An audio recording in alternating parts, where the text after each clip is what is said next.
Namaste and greetings. I, Shweta Shankar, researcher at IMPRI, Impact and Policy Research Institute, Prabhav एवं नीति अनुसंधान संस्थान नई Delhi, extend my warmest welcome to you all to IMPRI Web Policy Talk. We are gathered today for a panel discussion on Defense, Foreign Policy and Union Budget 2024 to 25. This deliberation is a part of IMPRI fifth annual series of thematic deliberations and analysis of Union Budget 2024-25, which is a series of panel discussions on crucial key policy issues and Union Budget 2024-25, involving more than 100 thematic distinguished experts and research team members. This discussion is organized by the Center for International Relations and Strategic Studies, IMPRI, Impact and Policy Research Institute, New Delhi. As part of IMPRI hashtag Web Policy Talk series, the State of International Affairs, hashtag Diplomacy Dialogue. Now let me introduce the esteemed gathering. Our chair for the session is DrnSimi Mehta ji, CEO and Editorial Director at IMPRI. Welcome, ma'am. Today's deliberation comprises of an excellent distinguished panel of experts who will be sharing expertise, which includes Professor Sanjukta Bhattacharya ji, a retired professor of International Relations, Jadavpur University, Kolkata, and a visiting professor at IMPRI. Major General Dr. K Chakravorty ji, VSM retired, strategic thinker on security issues, and a visiting senior fellow at IMPRI. Mr. Robinder N. Sachdev ji, President, the Imagindia Institute, New Delhi, founder of the Lemonade Party. Ambassador Anil Trigunaya ji, Distinguished Fellow at Vivekananda International Foundation, New Delhi, and a visiting Distinguished Fellow at IMPRI. Dr. Lakshman Behra ji, Associate Professor at Special Center for National Security Studies, Jawaharlal Nehru University, New Delhi. And Professor Swaran Singh ji, Professor and Chairperson at the Center for International Politics, Organization and Disarmament, Jawaharlal Nehru University, New Delhi. We are extremely grateful to have such a distinguished panel of experts joining us today. Proceeding further, I welcome all the participants to this enlightening deliberation and thank you for being interested and putting your time, energy, and efforts into understanding the nuances of gender and social inclusion within the Union budget and while helping us to bring together the practitioners and participants through this course for impactful discussion. Now, without any further ado, let us start the program. Firstly, I would pass it on to the IMPRI team for a brief presentation on the budget. Over to Rishmita.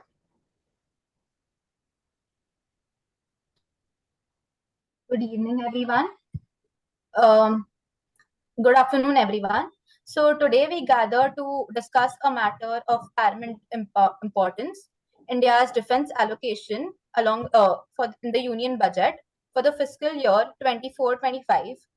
As we delve into this topic, we'll explore the key aspects of the budget, its implications, and the broader context in which it exists. The Finance Minister has allocated 6.2521 lakh crore towards the defense sector for financial year 25. This figure represents a slight decrease of 0.01 lakh crore from the 6.22 lakh crore announced in the interim budget. However, it is crucial to note that the defense spending remains the highest among all ministries, accounting for 13.04% of the central government's overall budget expenditure. Moreover, this allocation amounts to 1.9% of the projected GDP, maintaining consistency with the previous year's figures. Now, we'll move on to the allocation breakdown. So, in general, the defense allocation has been broken down into Army, Navy, and Air Force, which you can see on the presentation. Furthermore, the allocation has been broken down into capital allocation, revenue allocation, and the pension allocation, along with the strategic allocation. So the capital allocation is 1.72 lakh crore or 27.67% of the total defense budget, which has been earmarked for the capital acquisition. This significant portion is crucial for modernizing our armed forces and enhancing our defense capabilities. The revenue expenditure is 92,088 crore has been allocated for the armed forces, excluding salaries. This covers essential day-to-day operational expenses. The pension allocation is 1.41 lakh crore, which has been set aside for defense pensions, ensuring we fulfill our commitments to our veterans. The strategic allocations have been divided into border infrastructure, Indian Coast Guard, and the DRDO, which is the Defense Research and Development Organization. So 6,500 crore has been used for strengthening the border infrastructure, 7,651.80 crore for the Indian Coast Guard, and 23,855 crore for the Defense Research and Development Organization. Moving on to the analysis of this budget. Okay, so could you please move the slides further? So this is the graphical representation of the allocation of the budget. Now we'll move on to the analysis of the budget in a global context.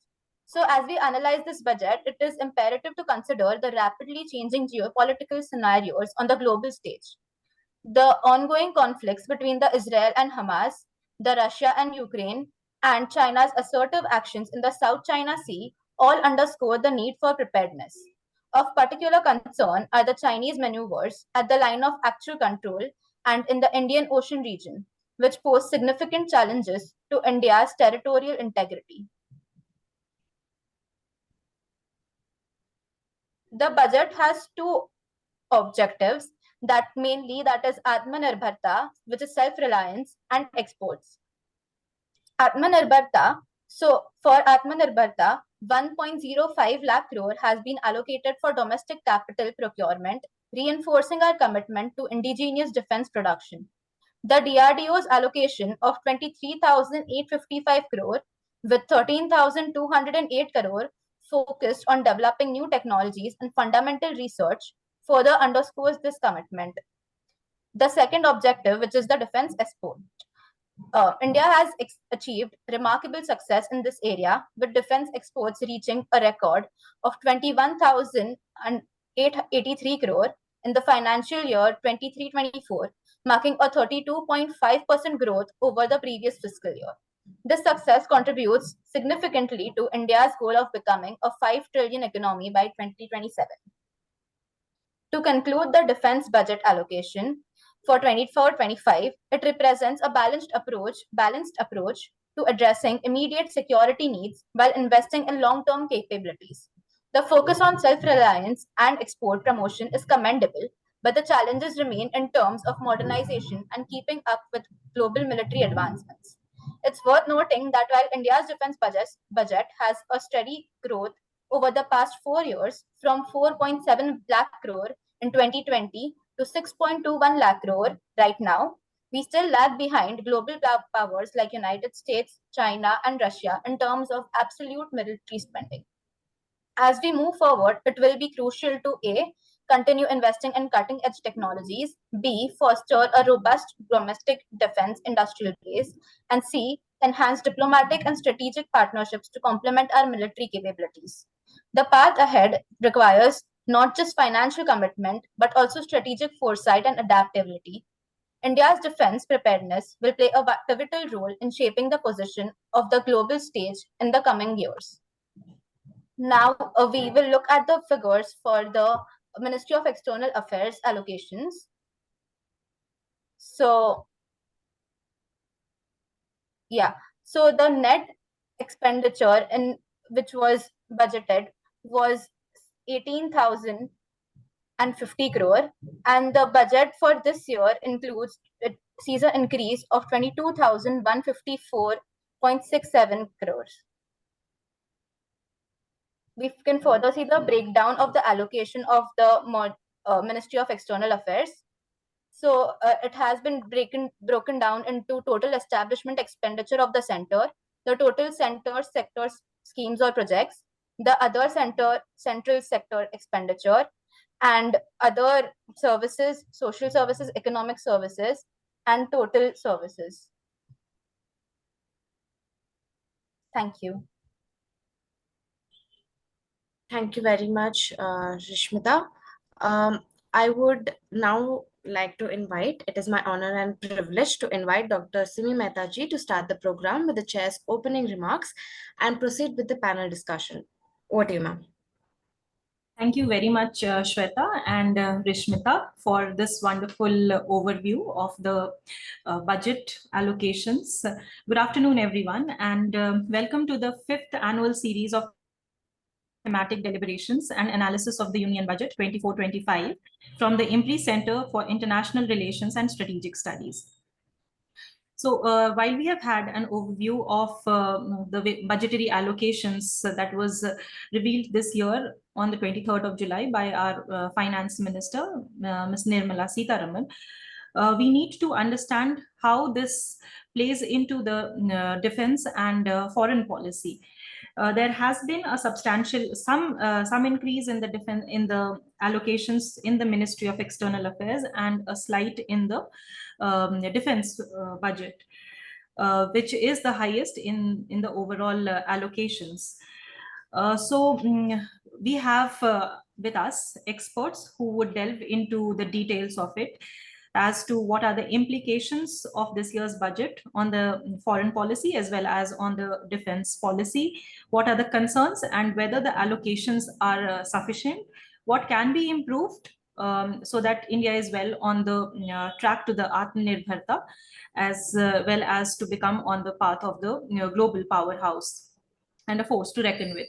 So I welcome all of you, and without wasting much time, I would like to invite Professor Bhattacharya for her remarks. Madam, over to you.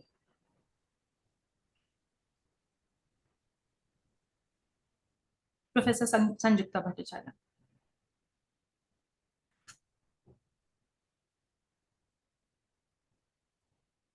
Thank you so much, Simi, and I also wish to thank IMPRI and especially Dr. Arjun Kumar for inviting me to this panel discussion on the Union Budget 24-25 and what I interpret as the analysis of its implications on foreign policy and defense preparedness. What I wish, my greetings to my fellow panelists also. And what I wish to say right in the beginning, that the budget should be looked at holistically. We should not take it separately, MEA. Of course, we have to take that MEA or MOD separately, but we have to see how it gels with basically the main objectives of the budget, okay, in its totality. The allocations have already been given here, so I do not need to kind of repeat, except I want to say a couple of things, both about the MEA and the MOD. Firstly, the budget estimate for the MEA in FY 2024-25 is 22,155 crores. That falls short of the revised estimate of 29,121 crores for 23-24. Still, the MEA basically saw a significant budgetary increase of approximately 23% over the previous year. The increased allocation partially delivers on recommendations of the 21st report of the Parliamentary Commission on External Affairs for the MEA 2022-23 to strengthen the ministry's capacity and resources to better serve India's foreign policy objectives. However, one must note that it is still only 0.4% of the total union budget, which falls far short of even the committee's recommended figure of 1%. And second, the budget allocation to the Ministry of Defense was 621,940 crores, which was the highest among all the ministries. And basically, it was a 4.79% increase over the last year's budget, 23-24 budget. But let's look at it also in dollar terms. In dollar terms, it comes to about $75 billion. what is noteworthy is that China's 2024 defense budget amounted to $231.36 billion, which is only 2% of its GDP. And the US last year spent $858 billion on defense. Even Pakistan hiked its defense budget by 17.6% in 2024 compared to 2023 to rupees 2,122 billion. This is not much for the armed forces, but according to the newspaper Dawn, major military acquisitions and funding for nuclear weapons and missile programs are believed to be funded from separate channels that are hidden under the classified budget line, which of course we cannot see.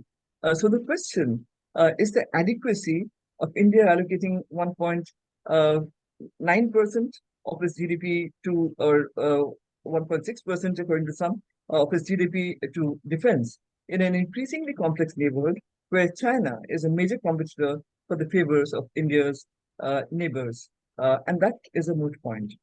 Now, in this limited time, I'd like to point to some important facts, three important facts actually, and raise two important issues regarding the budget and our defense and foreign policy. First, India aims at three targets: Viksit Bharat by 2047, Atmanirbhar Bharat, and Vishwa Bandhu, that is basically a friend of the world. So development, self-reliance, and global status as a global player. The three are mutually complementary and are interlinked, and we cannot really separate one from the other. We cannot have a developed India without a self-reliant economy, and these contribute to a future global status. Just imagine, if the US did not have a vibrant economy in the 1940s, it could not have funded the Marshall Plan, which actually brought Western Europe to its to its side. It could not also, in the 1950s and 60s, or especially in the 1960s, drawn up plans like programs like the USAID, the USAID, which made it a kind of Vishwabandhu for many countries. So even if the present budget focuses on agriculture, employment, human development, manufacturing, and services, R&D, energy security, and human development, many of these sectors are also linked to the Indian defense and foreign policies. For instance, the Ministry of Defense has earmarked, as has been pointed out, 75% of its modernization budget, that is 105,518.43 crores for procurement through domestic industries this fiscal year. This will have a multiplier effect on the GDP, employment generation, and capital formation, providing stimulus to the defense industry. Again, 13,208 crores of the allocation for the DRDO, which totals 23,246.89 crores, is earmarked for capital expenditure with a focus on new technologies, emphasizing fundamental research and handholding of private partners through the development and production partnerships. There's also a technical development fund of rupees 60 crores. This has been earmarked for startups, MSMEs, and academia, aiming at self-reliance in the defense technology and manufacturing sector. That is an Atmanirbhar Bharat, which obviously will become a Viksit Bharat. Similarly, in foreign policy related issues also, the government announced an import duty cut on smartphones and some of its components. This will no doubt help consumers. This is also meant for consumers, definitely. But at the same time, it ought to come as a boost to India's attempt to take a greater share of global electronics manufacturing. India's electronic industry today is largely an assembler of components manufactured elsewhere. But high duties act as an obstacle to firms which wish to embed themselves in the global supply chains. And this cut basically will ease the process. Certain duties, or basically the customs duties on gold and silver, for instance, have been reduced to 5% and platinum to 6.5%. This would help the jewelry industry in India, and India is actually an exporter of, diamonds are brought in here and they're made into goods and manufactured elsewhere, and platinum is the base, okay? In fact, customs duties have largely been revised to rationalize ease of trade and reduce disputes. For example, basic customs duty has been largely, it's called BCD in the new terms, it has been fully exempted for 25 rare earth minerals like lithium. This will also help the electronics and other manufacturing industries in India and basically promote Atmanirbharta as well as exports. To boost India's seafood exports, in fact, we are a big seafood exporter. BCD, that is Basic Customs Duty, on broodstock, polychaete worms, shrimps, and fish feed have also been reduced to 5%. Here, in fact, foreign policy aligns with India's economic growth.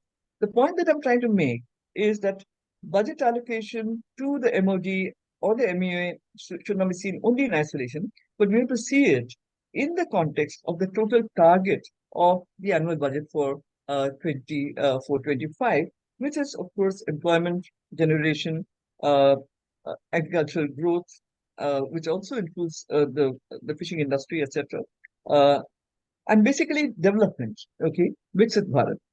The second point is about India's foreign policy itself and its aim to be a global player. And what you find in this in the present budget is that a new kind of differentiated narrative is emerging, which encompasses India's entry into the global trade regimes. On the one hand, there is aid. On the other hand, there is LOC, and there's also private-public partnerships, and also a bringing in of the private sector into this. Now, basically, but what is needed is greater effort on the Make in India initiative, expansion and professionalization of supply chains and attendant infrastructure, positioning itself as a service exporter beyond the IT services, and so on. In fact, in today's world, the economic is as important as security in bilateral and multilateral relations. And in fact, the economic helps to bind security to a certain extent. And basically, so one of the agendas of the MEA also is to bring in investments nowadays.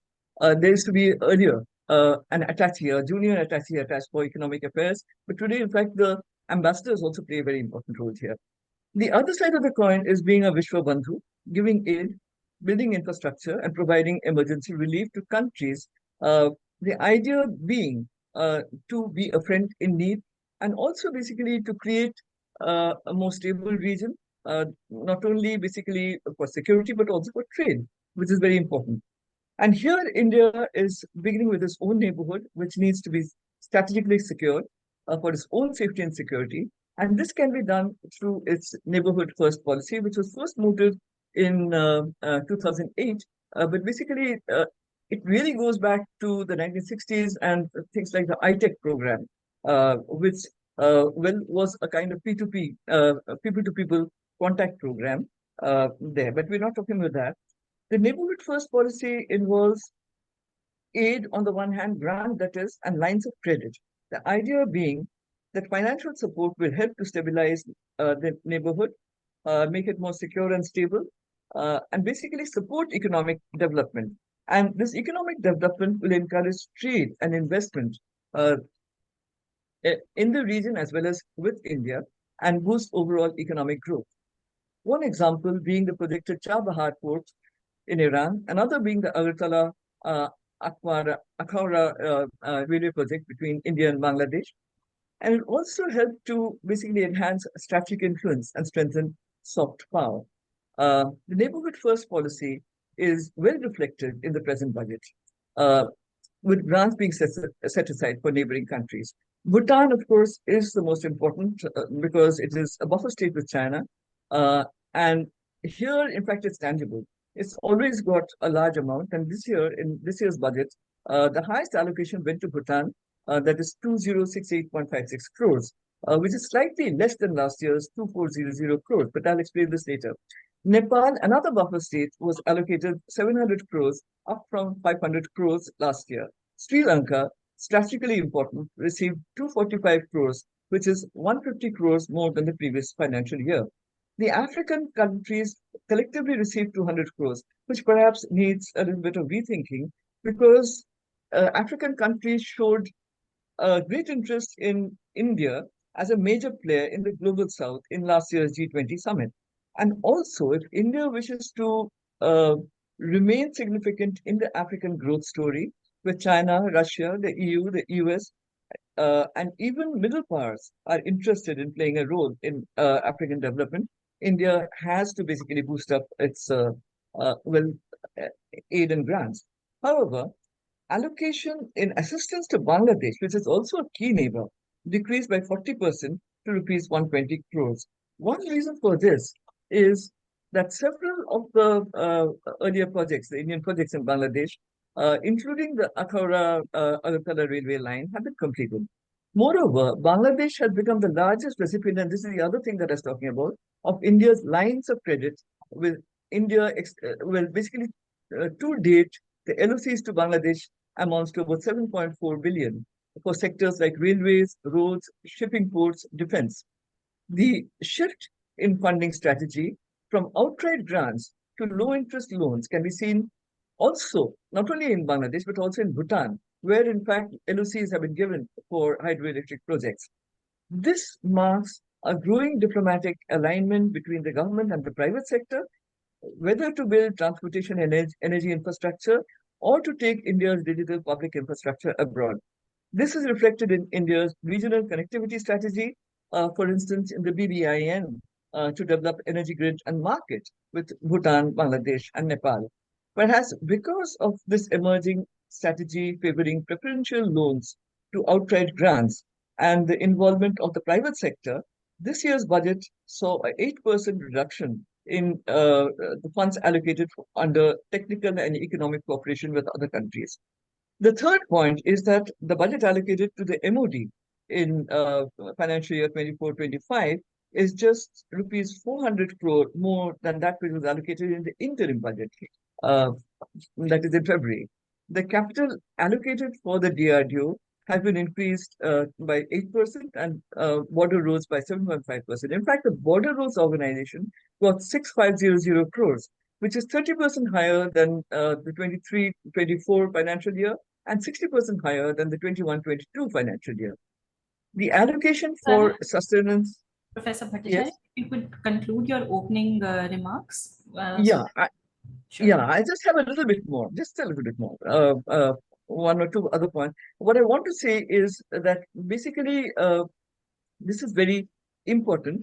And what is important is capital allocation for new technology, new innovations which are there in defense. The Coast Guard, for instance, okay, has been given a large sum of money for buying new crafts. But we have to see this from another point of view. The adequacy of the defense budget must not be assessed from the quantum of funds, but in terms of threat mitigation, capacity creation, and force modernization. And here is a caveat. Very often, 90% of the capital budget for the coming year is utilized to meet committed liabilities, that is, which were made earlier. And perhaps the same will happen this year, which means very little will be left for new innovation. And this brings me to two little issues which I want to point out. One for the MOD, the other for the ME. Basically, for the MOD, now there is a rapidly changing, right, as such ideas about war. And India is yet to take cognizance of concepts like limited war under nuclear overhang or the concept of non-contact or attritional war. Consequently, our force deployments are manpower intensive, enhancing huge expenditure on salaries, housing, upkeep, pensions, etc. Yet simultaneously, there is the issue of long borders with China and Pakistan, which need physical troop deployment. The issue is how to meld the archaic with the modern. There are now the newly created higher defense organizations, for instance, the Department of Military Affairs. It is hoped that they can work out an optimal use of available resources for defense and defense capability enhancement, keeping in mind India's requirements, perhaps coming up with an India model. And the second issue that I wanted to talk about is basically India's ambition to become a leader of the global south, which is the Vishwa Bandhu. But the MEA itself has capacity constraints. The Indian Foreign Service remains understaffed with approximately about 1,000 officers. That is one of the smallest diplomatic services globally in relation to India's economy and population. This is too small, in fact, to oversee about 200 diplomatic missions abroad, as well as There are IFS officers in New Delhi and in IGOs, so basically to facilitate for policy coordination. Also, there are capacity gaps in the budget for MEA that may affect India's reputation if it cannot fulfill its commitments. MEA's firepower in terms of grants and loans is far less than that of its competitor China or several European countries, or even middle powers like Australia, Japan, or even Saudi Arabia. In order to cope with India's rising ambitions, the MA will have to move beyond mere budget and funding issues to cooperation with other ministries and more. It will need to cooperate and coalesce with other ministries and experts to contribute to specialized negotiations on issues like climate diplomacy, diaspora diplomacy, technology partnerships, and emerging international forums. This year's budget is a start, but much more is needed, including innovative thinking, if India is to play its role as a major player in the near future. Thank you very much. Thank you, Professor Bhattacharya, for highlighting the aims of India in this budget to becoming a Viksit Bharat, Atmanirbharta, and also a friend of the world. So this is very interesting, and I would now like to invite Ambassador Anil Trigunayaji for his remarks. So over to you. Thank you, Dr. Simi and IMPRI for organizing this discussion and for inviting me. In fact, whatever I was to say, Professor Bhattacharya has said nearly everything. So there's nothing much that one can add. But from a practitioner's perspective, only thing I can say is money makes the mayor go. So the funding is always very much essential, whether we want to enhance the capacity, whether we want to enhance our footprint across the world, or be a leader of the global south, or for that matter, a Vishwabandhu or a Vishwaguru. So money today is a directly proportional to your achievements. But I must give credit to my colleagues in the Foreign Service for doing an amazing job despite these constraints. And they have come out very well. So it's only not that the numbers are going to be making any great difference. It is the quality and the specialization that we require in the Foreign Service going forward. The classical type of diplomacy and the diplomats would no longer be able to deal with the kind of challenges that we are going to want.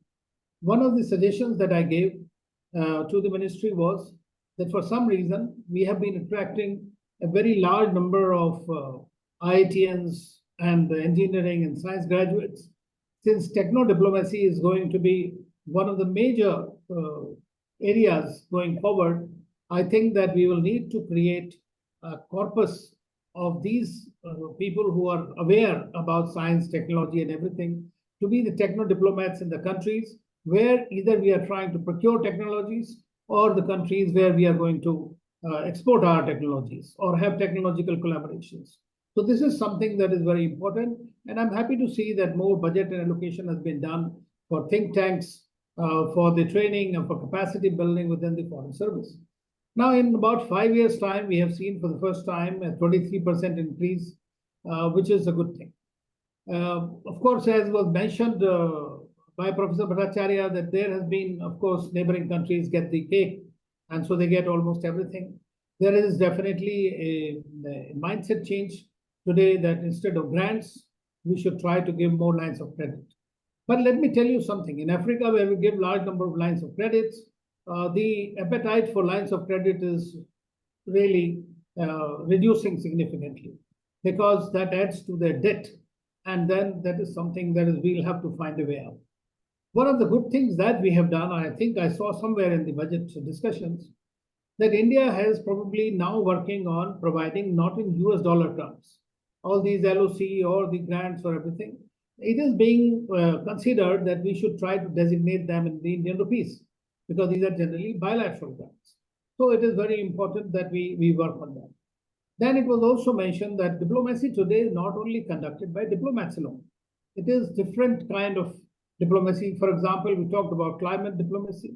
Now, for the climate diplomacy, you need Ministry of Environment and other ministries, then Ministry of Energy for energy diplomacy.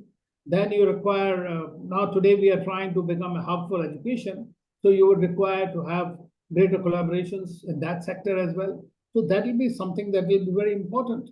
Now, one thing which is very important, and that convergence needs to take place and must take place. And in your discussion, we are talking about defense and foreign ministry together. So I believe that the defense diplomacy means the diplomats and defense, there need to be certain kind of convergence. And that is good for both power projection and proper planning in a very, very volatile world. So I think that these are some of the very important things that are there. Secondly, like China, I think we'll also have to consider somewhere or the other. It may sound, I'm not a great one for giving LOCs and all lines of credit or grants free, but you have to be realistic in this world. There is a checkbook diplomacy that is playing out, irrespective whichever countries or our counterparts are there, who are our competitors as well for the influence, especially in the global south. And I think we'll have to match with that. And if we don't match with that, apart from gearing up our own delivery mechanisms, you see, we also lack in delivery mechanisms. We announce things, and then it takes a long time in dealing with that. And then the most of the countries get really upset with it. They may not say so. That is there. Now, something, for example, Africa was mentioned. We have still in 8 years not been able to host India-Africa Forum Summit. That is a very major area for us, and we cannot just give it up. So it needs to be held quickly. And that is one area where we were able to convey to our African friends that we are here for you. In 2018, Prime Minister Modi was in Kampala, where he defined and designed India's Africa policy, that Africa for Africans, we are there for you. But they expect more, and they expect in real terms. Of course, there are a large number of projects. Another thing that I'm seeing is that instead of going on very gigantic projects, we are also looking at more high-impact community projects, developmental projects, which is a very good thing, because that should give a short timeline and should be able to provide immediate assistance to the people in a visible manner. That is what is very important. Cultural diplomacy, that is something we need to really focus on, and I hope that there is enough adequate provisions in that. Of course, we need to also, in my view, look at some of the things like Latin America, for example, is barely 30 crores. That is a geography that has been ignored for a long time. And if we are focusing on Africa, we need to focus on Latin America, then only we are going to reach there. And that if you look at just simply the BRI and its expense, we will realize that what happens there. Within our neighborhood, as has been clearly brought out from the discussions previously and the budget, that this will continue to be a how much can you give there? That is the thing. At the end of the day, how big is the check? And so with China, we are going to continue to have this kind of a competition that will continue, and I think we will need to be prepared for it. I'm talking because now I'm no longer a foreign service officer.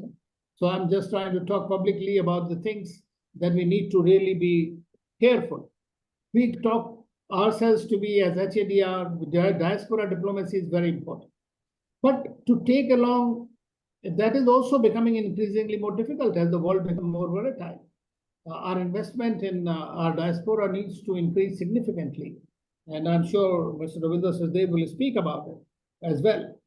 So I think that as a humanitarian disaster, this is another thing that the Ministry of External Affairs did. Last time we have done G20, and then this year, if we are able to do India-Africa Forum Summit, I think we would have plugged the gap.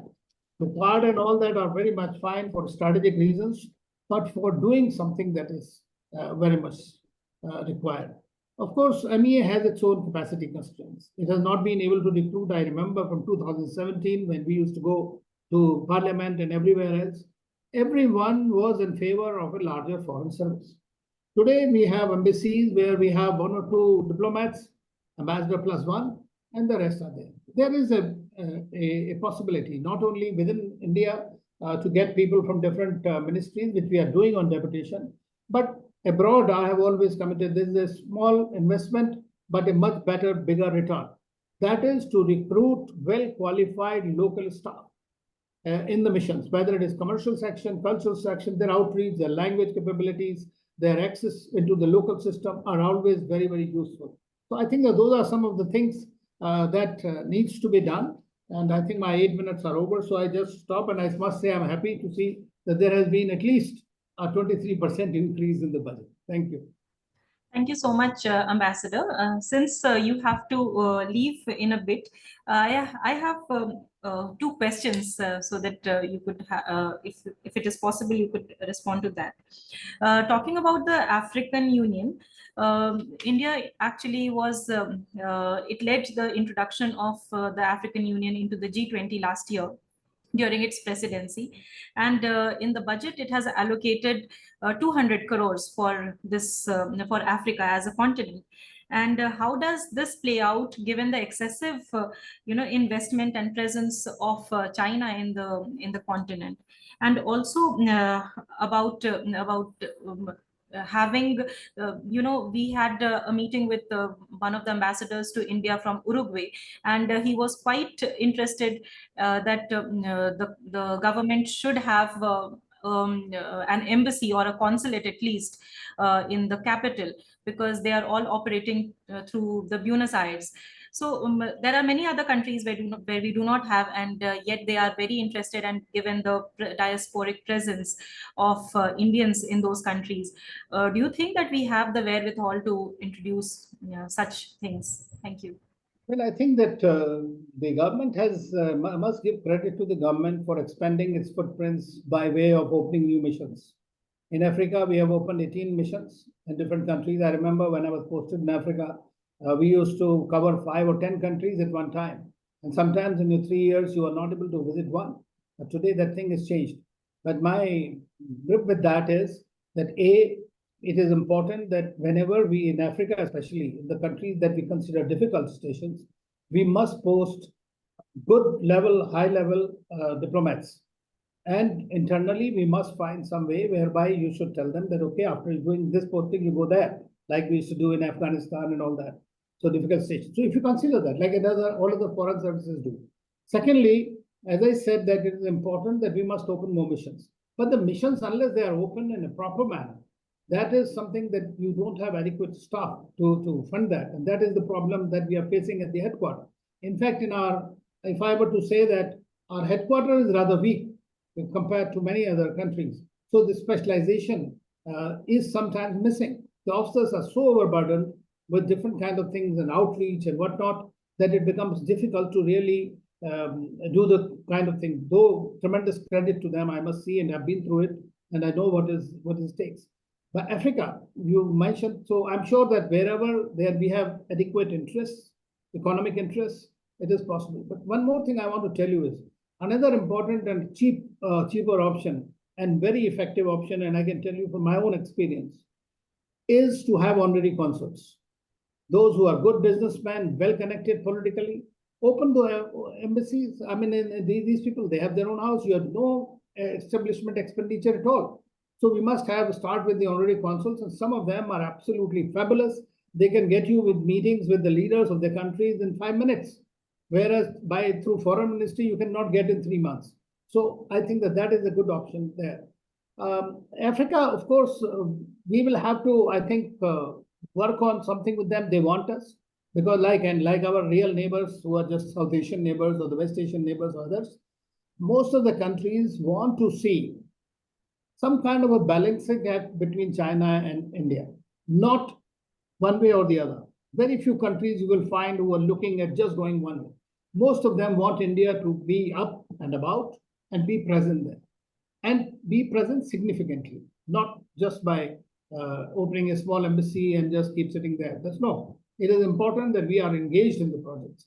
Secondly, whatever we commit during Prime Minister's visit, Minister's visit, whatever we say, that is something that needs to be delivered in a time-bound manner.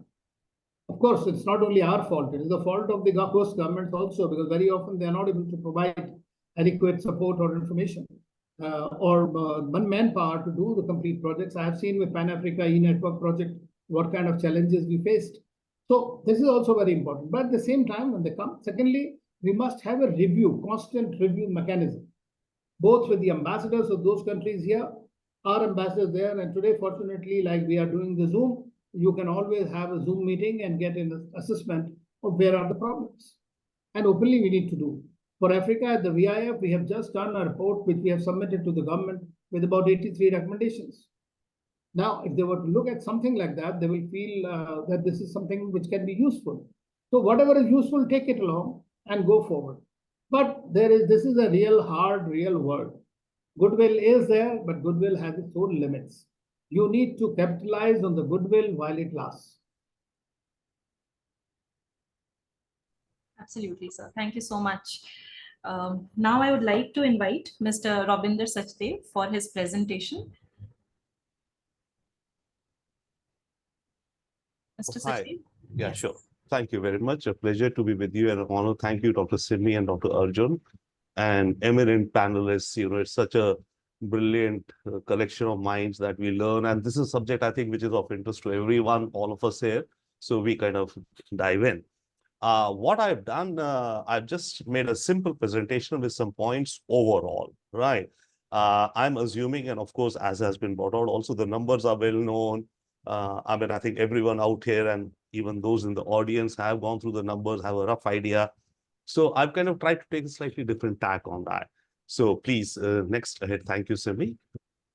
Okay, so in this outline, I'm kind of putting it out 7 slides and a couple of remarks I have otherwise.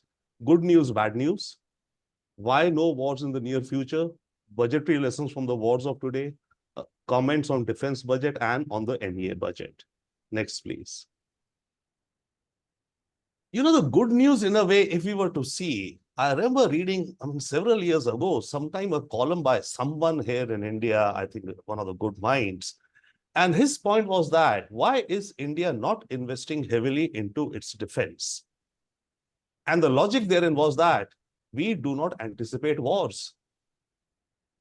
Is that so? I don't know. But to me, it kind of looks, it seems, if we were thinking our strategic, leaderships, that yes, there is a war imminent sometime soon, 1 year, 2 year kind of a thing, then I think we would be. I mean, that's an assumption I'm making. Of course, the brilliant minds of this panels could, reflect and, illustrate and educate me. But the question is that a mindset in our leadership? Okay. So we do not anticipate a war in the near future. I'll come to that in a minute. The bad news is that, yes, as everyone has been saying that, we are not preparing our military industrial technology complex fast enough for the 2030s on the defense side and on the foreign ministry side. I think brilliant points have been made by Professor Bhattacharya and Ambassador Trigunayat, that the basic point is crunch, money crunch. Let's be, simple words, money crunch. So whatever it be, next slide, please. So in the good news, when I say, or when I throw this thesis or a thought out, you see, if we look back over the last 10 years of our defense budget as a percentage of our GDP, it has been decreasing. It has been decreasing from 2015, let's say a 10-year period I just took overall, right? And this is, by the way, generated through AI. So maybe if I'm wrong, but I cross-checked it with 2 different AI models. So I think this is the correct number, perhaps. So our defense budget is decreasing as a percentage of the GDP. However, yes, there is a caveat. It could be said that, our economy is increasing, right? So 1% of 1% of 100 is only 1, but a 1% of 200 is 2, right? So therefore, yes, our budget in numbers has been going up, but as a percentage of our GDP, it has been going down. So then does it indicate a strategic mindset that, of course, we are ready? I would absolutely understand and think and believe in that. All our, forces and all our, key sovereign elements are ready for a war anytime. But does it mean we think that the scenarios will not pan out into a war in the coming years soon?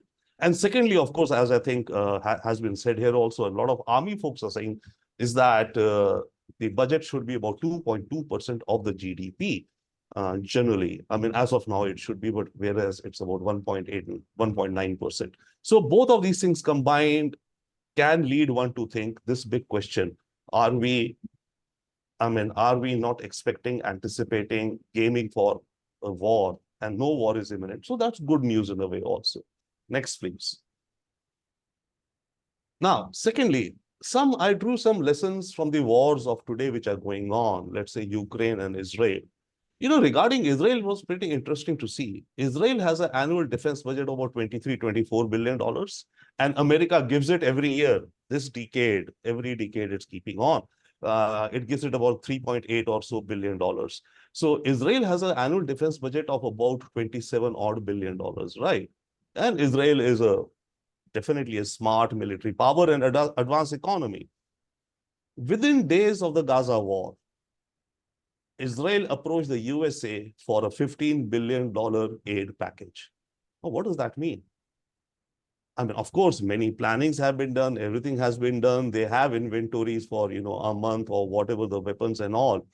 So does it mean that if a war breaks out, and $15 billion is about more than 50% of their annual budget. So does it mean that the minute a war breaks out, a country I should have in my back pocket, a reserve of 50% of my defense budget, which I can pull out immediately without disrupting my other economy overall. So if our budget is $75 billion, then the day the war breaks out, we need at least $35 to $40 billion immediately lined up.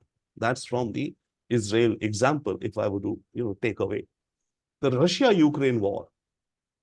Russia's annual budget, of course, has been going up over the last few years, and it's majorly a defense-oriented economy now. But Russia's defense budget this year is, I think, 155 or $160 billion, right? Now, we do not know exactly, and the numbers are not known for sure, but how much. But it is estimated by some good estimates that Russia's quote-unquote military spending in the war in 23 last year was $140 billion. So again, I'm trying to relate it to the budgets, the kind of money we allocate to our defense budget in a sense, right?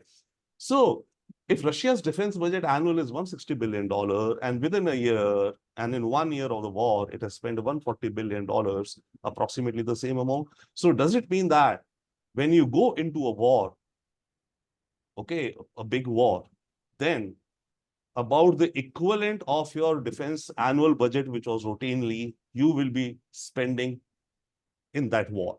I mean, these are some questions to think about, I think, which of course are, strategic thinkers and planners of the budgets must be doing. But these are two, two aspects which come up as we look at defense spendings and expenditures incurred by countries when they're just starting a war or when they are in a big war. Next, please. Now, on the defense budget, yeah, everything is known and all, but I just thought to, kind of make a footnote. The budget is around whatever it is. Apart from the budget, there's an overlap of discussions as I think Professor Bhattacharya was mentioning, many things are interlinked within the ecosystem or holistic way, and Ambassador Trigunayat also said. So there is this allocation of a corpus of a 1 lakh crore for an innovation initiative, okay, which is said to be a corpus for, startup ecosystem, especially for the deep tech, which especially the defense, military, MIC, etc. would need. But the point is that this 1 lakh crore is not allocated to the defense side, right? The defense budget is whatever it is, 621,000 some 100 crores, right? So if this corpus of 100,000 crores is set out there, now, firstly, I don't know yet, or maybe it has been defined as to how long would this corpus last for, right? And it's not going to be, put together every once in a while. Maybe I'm assuming it's a corpus the government says over 5 years, we will create this corpus and spend this corpus. I'm assuming that. So assuming that means around 20,000 crore per year from this corpus, which will be assembled, aggregated. 20,000 crore would be spent on the innovation initiative across various industries. Now I'm assuming that, let's say, about 25% of these monies go into the kind of technologies and startups which are of the defense sector, right? They could be deep tech, could be for fintech also, or many other areas, right?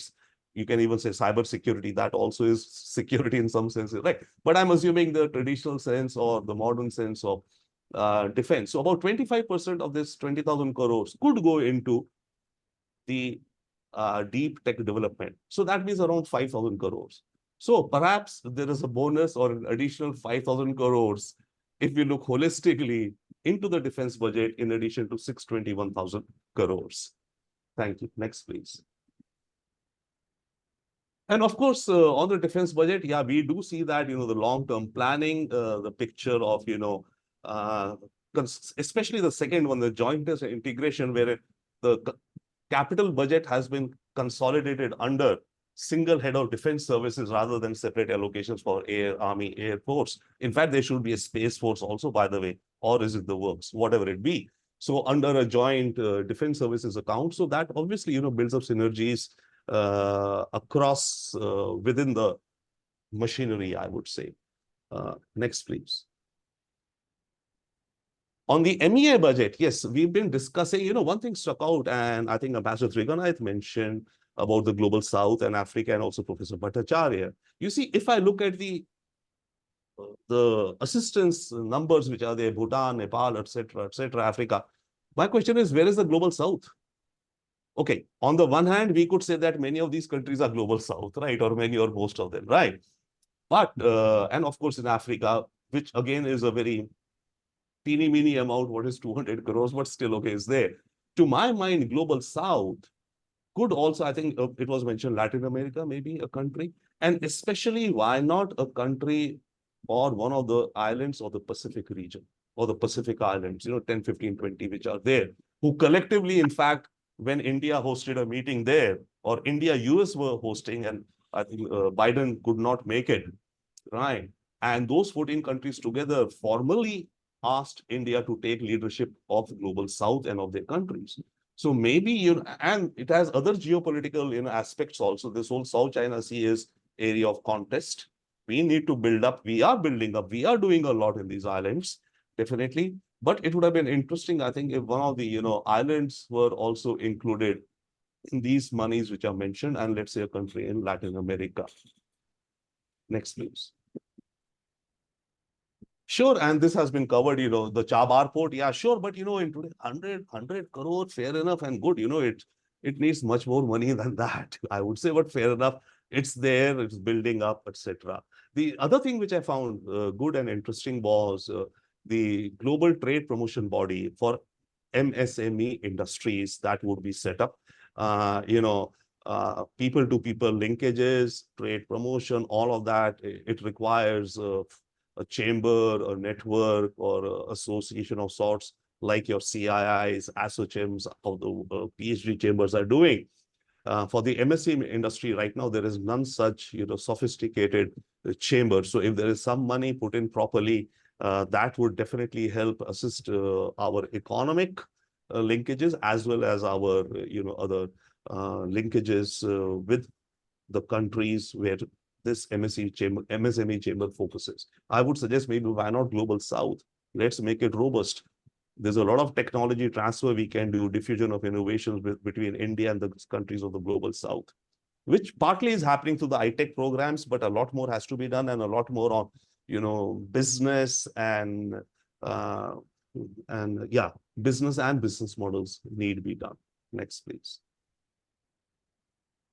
Okay, now, listening to the discussions which are going on, I made a couple of points which I should have, or anyway, which came up. One point to my mind, I think someone mentioned, was about defense exports. I think we urgently, critically need defense exports. Not only for earning the money. The point is, we have a problem. The problem we have is that if private sector produces, or even a public sector, corporatized, produces any product, missile, defense, avionics, whatever, there is only one buyer, the government of India. If the government of India doesn't buy from you, let's say you've done product development of some, excellent technology or whatever, etc. You spent money in the, in the pilot prototype R&D development of that product. The government of India says, no, sorry, what are you to do? You're sunk. One of the reasons why America's defense industry has expanded so well, done so well, is because they've been selling to multiple governments across the world. The Lockheed Martins or the and the Boeings and the Northrop Grumman's do not depend only upon US contracts. Yeah, definitely they do. That's huge gravy money. But they're going out and selling in other countries.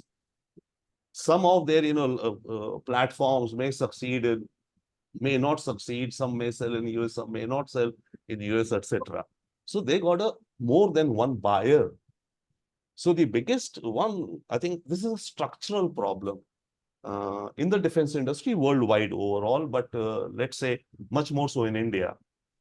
Okay, that we have only one buyer. So therefore, promotion of defense exports should be taken critically, is being taken, no doubt, but not only from the point of view that it helps our export numbers, it helps our geopolitical strategic linkages with those to whom we sell, brings us closer to them, but also for the very fundamental reason that it helps us to create and grow and widen our industrial technology military base. That is one. Second is, before coming to the foreign affairs thing, okay, now it's only foreign affairs, maybe. Okay.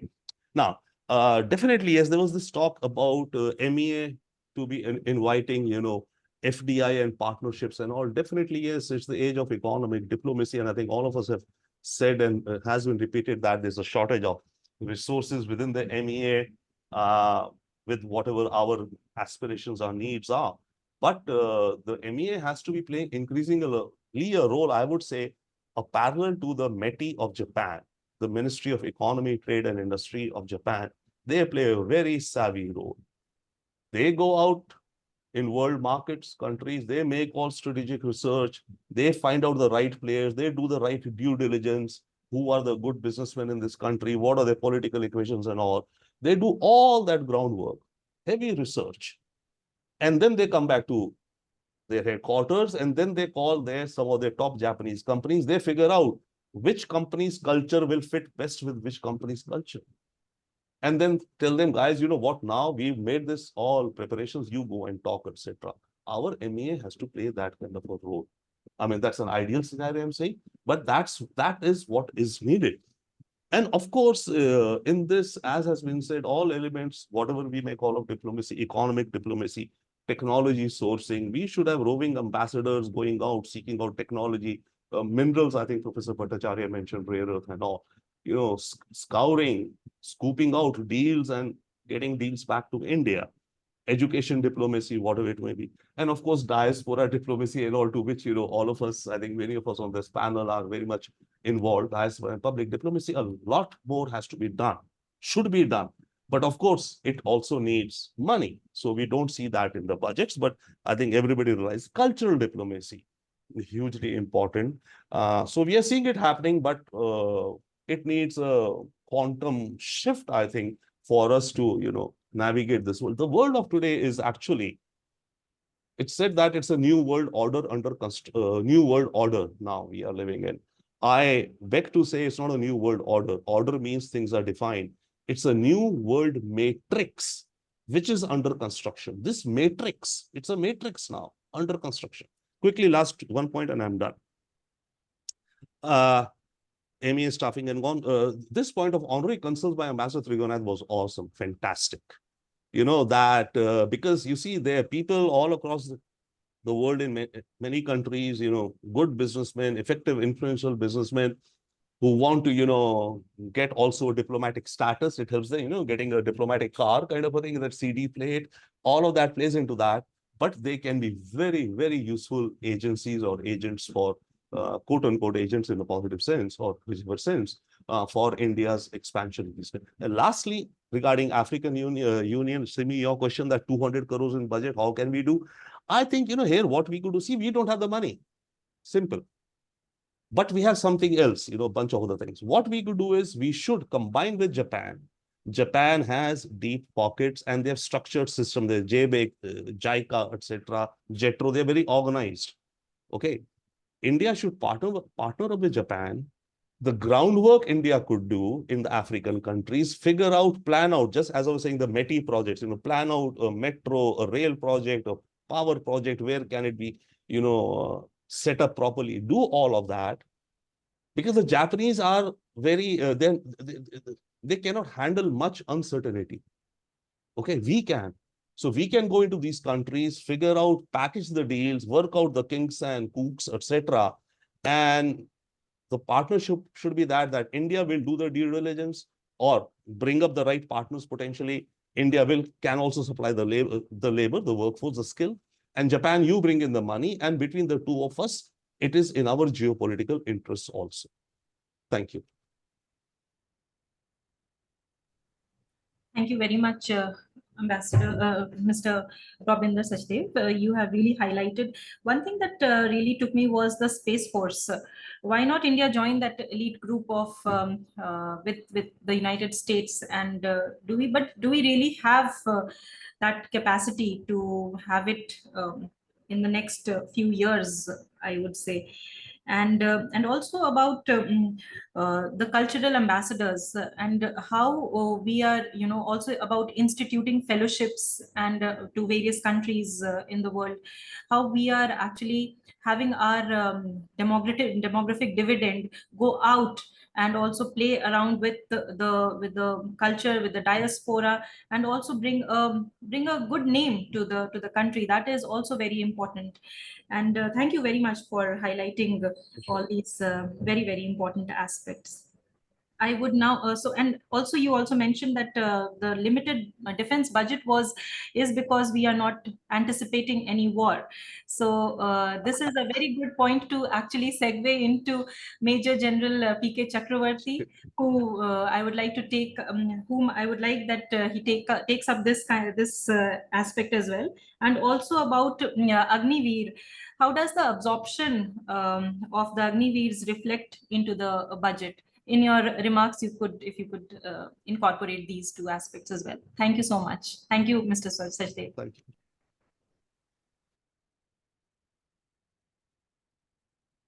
Major General, over to you. Okay. Thank you, Dr. Simi. And I must thank IMPRI for really getting me onto this very beautiful discussion. We had the interim budget, and I'm very happy Professor Swaran Singh will be speaking after me, and I know what the line possibly he is going to take. Now, it's really a fight between two things when we talk of budgeting. One is guns and the other is bread and butter. And in between, you have so much. I remember, when Mr. Chidambaram once came to IDSA, and he was the finance minister, he says, on one hand, I've got nuclear weapons, and on the other hand, I've got toilets. This is before the budget. And he says, it's really your jugglery of what you do. So I'll only say a few questions, which I'll be very pointed, because I won't get into figures. The first point is whether you need war or is not in my hands or your hands or anyone else who is sitting on the panel. Let me put it. I'll just say very humbly, India has fought 4 wars. We are still having a mirror deployment. Mirror deployment in Eastern Ladakh, that against the Chinese. We are having a lot of terrorist incidents taking place. People are dying. And so therefore, I really would not get into what the Clausewitz defined, because we will be totally digressing. Next, you have the Ukraine, whatever Russia calls the special operations. And you have had today Israel, which is supposed to be the world class in intelligence, along with the United States, being surprised by Hamas in conjunction with Iran. I would only caution that as a country, I think one should never think of such an eventuality. And I go back to Kautalya, Professor Swaran Singh. I mean, just since I had to research with the Arthashastra also, this is a task which really a military man does. I think he said that never think like this. So I would request the panelists, please don't think of this option. He, as a matter of fact, I'll remind you what George Washington says. That nation is strong, which is always prepared for war. We'll start with that presumption. And the next issue which I would like to say is about budgeting. You may say anything. I would put it very clearly. As a soldier, we have no options but to accept whatever the government gives us. And we will live with it. And we will still do our task. How do we do it? I had used two words before also. We have to prioritize and we have to innovate. I can go into the details of prioritization, which we are doing, and what is it we don't do, and innovation also, which we do. Agniveer is possibly, I will not touch on the subject, is one such innovation. It is a prioritization, all right, of having what the Prime Minister said, a young army, to having, and when we introduce something like you have said, Agniveer, it is something which is right now being introduced. Let's give it a chance and let's see how it happens. While I was watching your show, I just got a WhatsApp of the Air Force 25, I think, Air Force Agniveers who are today doing drill, and they are possibly mastering drill also, despite being Agniveers. So all that I would say is, it's a scheme, and once they leave, we are very happy to notice that people are going to take them. They have come out openly, even with percentages. So we'll leave it at that. But I must come on back to the main subject, which is the defense budget. Now, needless to say, China, they say, Professor said it's 231 billion. This is what is stated budget. Believe me, it is much more than 300 to 350 billion. Pakistan, 10 billion, much more. Israel, I mean, say, we brought out the figures. Believe me or not, I've been to Israel, interacted with them. They will get the moon if they ask for it. How do you expect otherwise? The population of Israel, please let me tell you, is about 96 lakhs. It is less than a crore. They are fighting today the following, please note. They are fighting firstly the Gaza, then you got the West Bank, then you got Lebanon with the Hezbollah is there, and Iran. These are actually taking place. So when you are dealing with all these things and you are able to do it, you need budgeting from somewhere. And certainly, all that I would say is that without a budget, we cannot discount the threats we have. Now, an army works on threats, and as I brought out, that these threats are real. We have a threat from our northern neighbor. We have a threat from a western neighbor. We have got a lot of counterinsurgency issues. Ambassador spoke of HADR. We get involved in HADR also. Now, a point which I would like to say about the basic budget is the pensions. Right in the beginning, we were given a chart in which the pensions were shown. And when the pensions were shown, it was shown that they occupy a sizable part. It's a recommendation from me that if we can delink the pensions from the defense budget. After all, today I'm a pensioner. I have got nothing. Even my hospital is, I am following something like a ECHS scheme. I am paid by today defense accounts, which is again a part of the finance ministry. Why burden today the armed forces with this? This money should be a separate component of the budget. This is because it's a major issue. It will help also in the armed forces focusing on the right things. The next thing I want to talk about is weaponization and definitely indigenization, spoken of so much. But believe me, it takes some time to do one thing, and that is you have technology, you need it, but to absorb that technology, it really requires a lot of effort. And if that be the case, we cannot do purely by indigenization. It has to be a combination of some items coming from abroad. Maybe we have to buy them, then only possibly the technology would come. And then we developing the rest. To start from scratch is a tall order. We are seeing even in the case of the Tejas, the Air Force is today just down to about 30 to 32 squadrons. The requirement is 42 to 45. It's great. The Navy is in the similar state. Army, the state of obsolescence of the equipment is well known. Still, we carry on. I often said that we have a rifle which we today is supposed to last, let's say, X number of years. We make sure that this goes to X squared. If required, it goes to X cubed. Now that is the way we are now continuing and will continue because that is what we can get.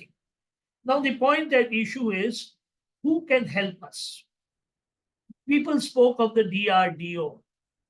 Now DRDO by itself, having worked with it, is an excellent organization, but it has a culture where the private industry, if it enters it, the best is a PPP. That is, you have the private sector, you have the public sector, and together they produce. I'm very happy that the PSUs, the government has done a lot, has been today totally, corporatized, and they are really doing a good role. And the next issue which I want to bring about is if you today make this DRDO, give more and more to the private sector. People will say we're giving a lot. Believe me or not, it's still not a level playing field. This is the truth. The more you give to the private sector, the more you'll see us improving. And the next word is exports. I fully agree with everybody, and I want to tell you about exports. Let's say today we are exporting the BrahMos, which has got about $450 million. Another equipment which I was personally involved in, the Pinaka. Armenia has bought the Pinaka. And so also many other equipments are likely to be sold. Now this ensures that we are able to deal with this issue in a big way. Undoubtedly, let me tell you, it's nothing new that we also know that the Indian Army or the Indian Navy or the Indian Air Force or the Coast Guard can't buy everything manufactured in India. When we go to the private sector, they always ask us, what will happen if in future, once your orders are over? And we work towards that end. And that's how BrahMos is being exported. That's how Pinaka is being exported. And we have reached, as you have correctly brought out, about $2.63 billion. Believe me, if the private sector has given much more into the defense production, and we encourage the startups, which we are already doing. I visited some of the startups and we are able to get in. We should be able to increase these exports further. Now, when we give defense exports 2.63 billion, then this should be counted also against our defense budget because we are considered that we are doing everything. Believe me or not, after all, it's coming to the government. So the government should take this factor into account. Nothing will be exported unless the Indian Armed Forces says that an equipment is good. It is very difficult for a foreign armed force to accept an equipment unless that own armed force says so.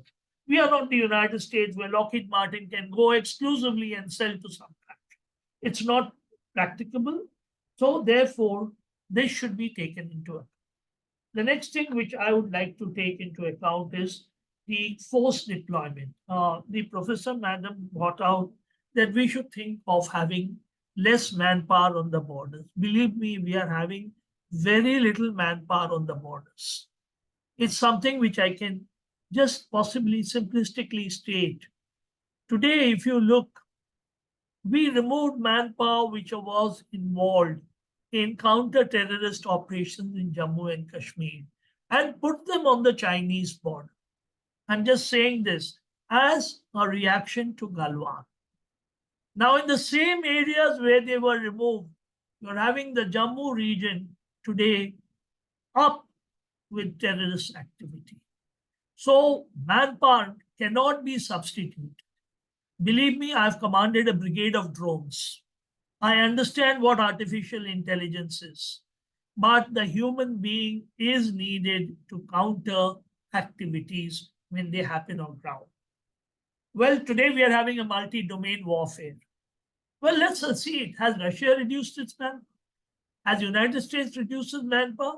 China reduced. China's reduction is a very, very, one has to look at it deeply and realize that they have actually increased. So manpower on your borders, my advice to you all, please do not think of this because you're thinking of pensions, dealing pensions. Pension seems to be a major issue with finance people. So dealing it, make it a separate issue. After all, you have even created Agniveer, where today you are not going to give them pension? So if you look at it, this issue must be looked at manpower in a very, very distinct. We have to operate missiles. We are going to operate drones. Even for drones, you need manpower. Let's say today we decide that, okay, 30% of the aircrafts will be unmanned.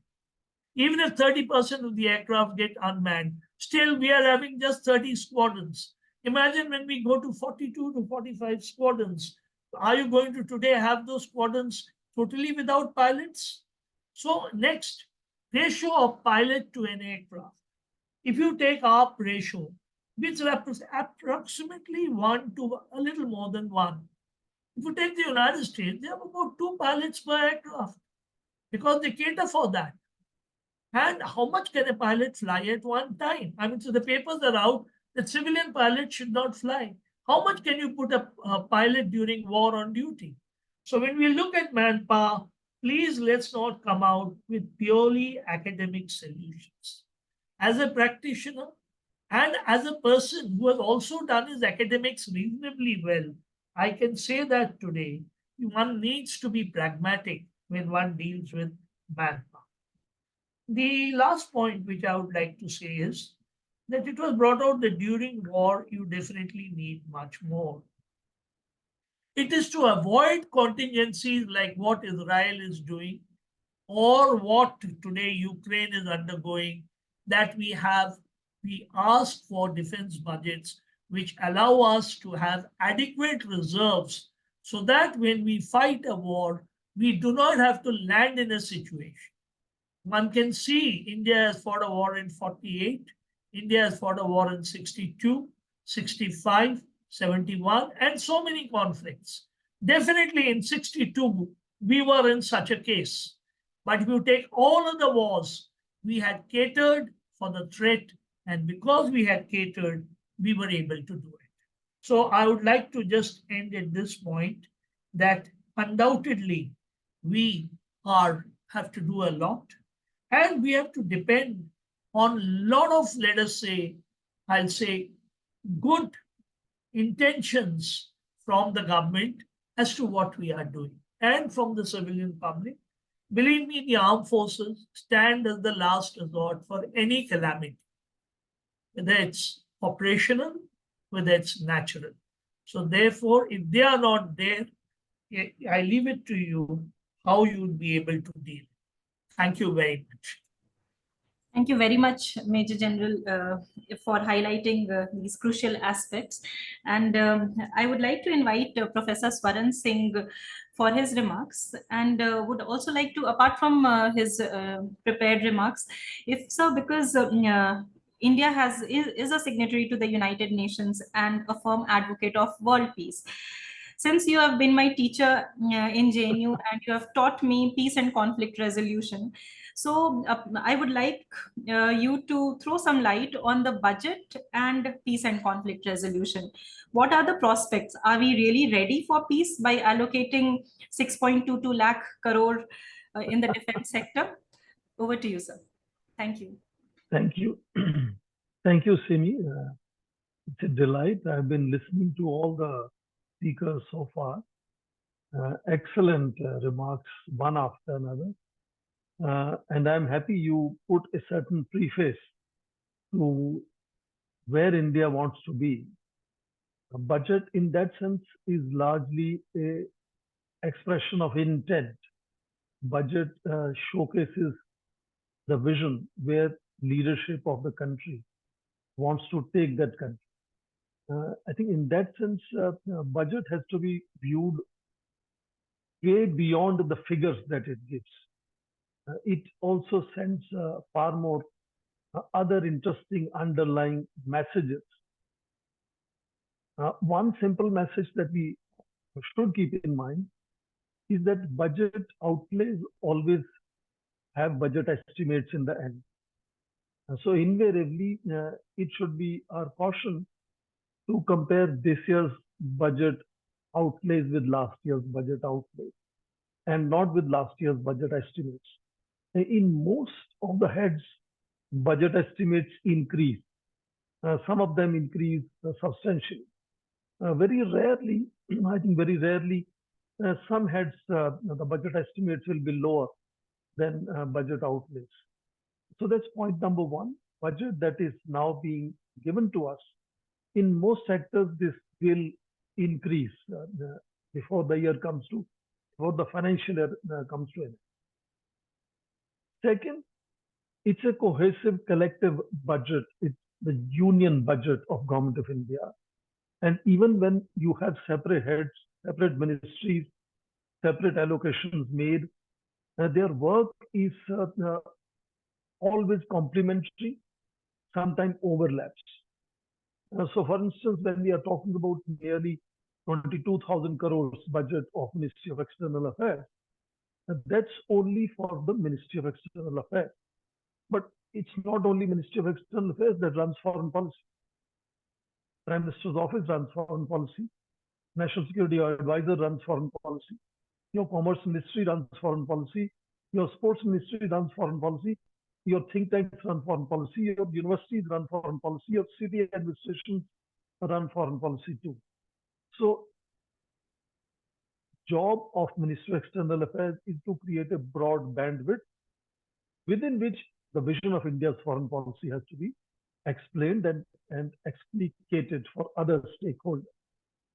So 22,000 crores is not the only money that is going into how foreign policy will be enacted or how effective the foreign policy will be. Then, of course, one should also be careful. Often when we are talking of major powers, we are talking in terms of dollars. But then there is also something called purchasing power parity.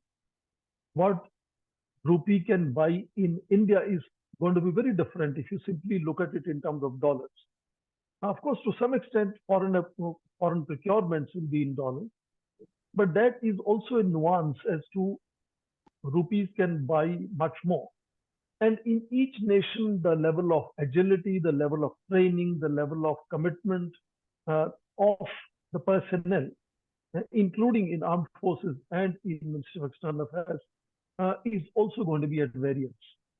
Linguistic skills of people in Ministry of External Affairs are going to be very different. India being an English-speaking country adds to foreign policy or diplomacy in major ways.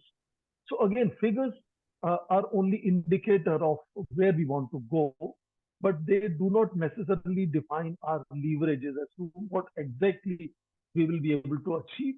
And then, of course, as our leaders have said repeatedly, there are a lot of intangibles. How your foreign minister behaves, articulates, how your prime minister engages with the world, and whole lot of other credentials of India being a democracy, India being largest population country, etc., etc.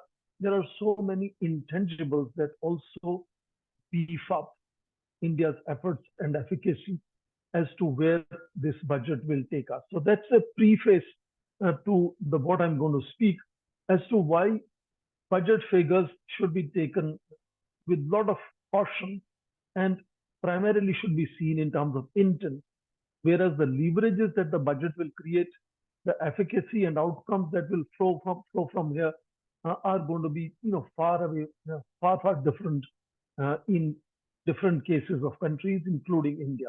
So let's keep in mind those other variables, those other intangibles, where India again is seen as a major flag bearer of peace, as Simi wanted me to underline, and of course a country that have stood by principles, normative foreign policy, etc.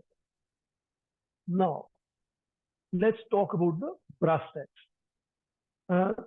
India's budget was presented, and what it wants to do was clearly outlined by a very articulate foreign minister in his ex-comment, saying that the priority of Ministry of External Affairs is going to be in that hierarchical order: neighborhood, Act East, Global South, and Indians traveling abroad. I think we have known that neighborhood, a great detail of discussion has already taken place about figures that are being assigned to connect with the neighborhood, etc. And Look East is another celebrated part of India's foreign policy. India is trying lately to engage with Global South, and I think 2 Global South Summit meetings last year, and African Union coming into G20 was a major kind of a major achievement of India in that sense. I think this adding on Indians traveling abroad is a very interesting component of where the money is going to be spent. One can think of 1992 Gulf War I. India brought back Indian citizens from Middle East, but that was in a major crisis of a kind.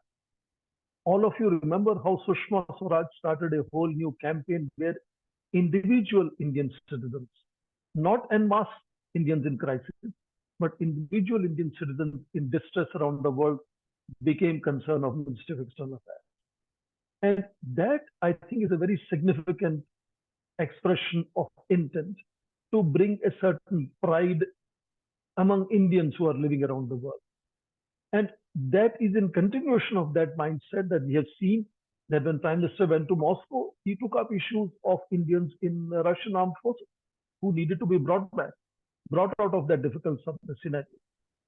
Recently, Foreign Minister was in Vientiane.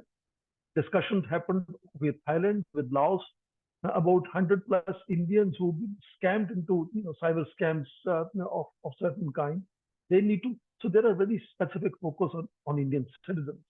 So some of that budget, other than neighborhood, is going to go into taking care of Indian citizens. I think that's a very good development in where the MEA wants to use its money. Now, third, a very significant point, which also was discussed repeatedly, how India wants to emerge as an aid provider country. We are called lately for about 10 years now net security provider in the region. We are also now being noticed as a country that is providing aid.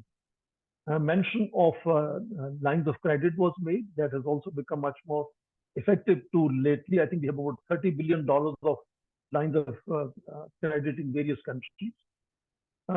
Then, of course, MEA is outlining about $2.2 billion of aid. So put together about $32 billion of aid and assistance. Now, if India has to be Viksit Bharat, India has to be world power and one among the 3 top nations, at least in terms of economic power, this is still peanuts compared to where major powers that are influencing global narratives. Agenda setting and narrative setting is a very important part of whether you want to build peace and stability or you want to build partners for prosperity.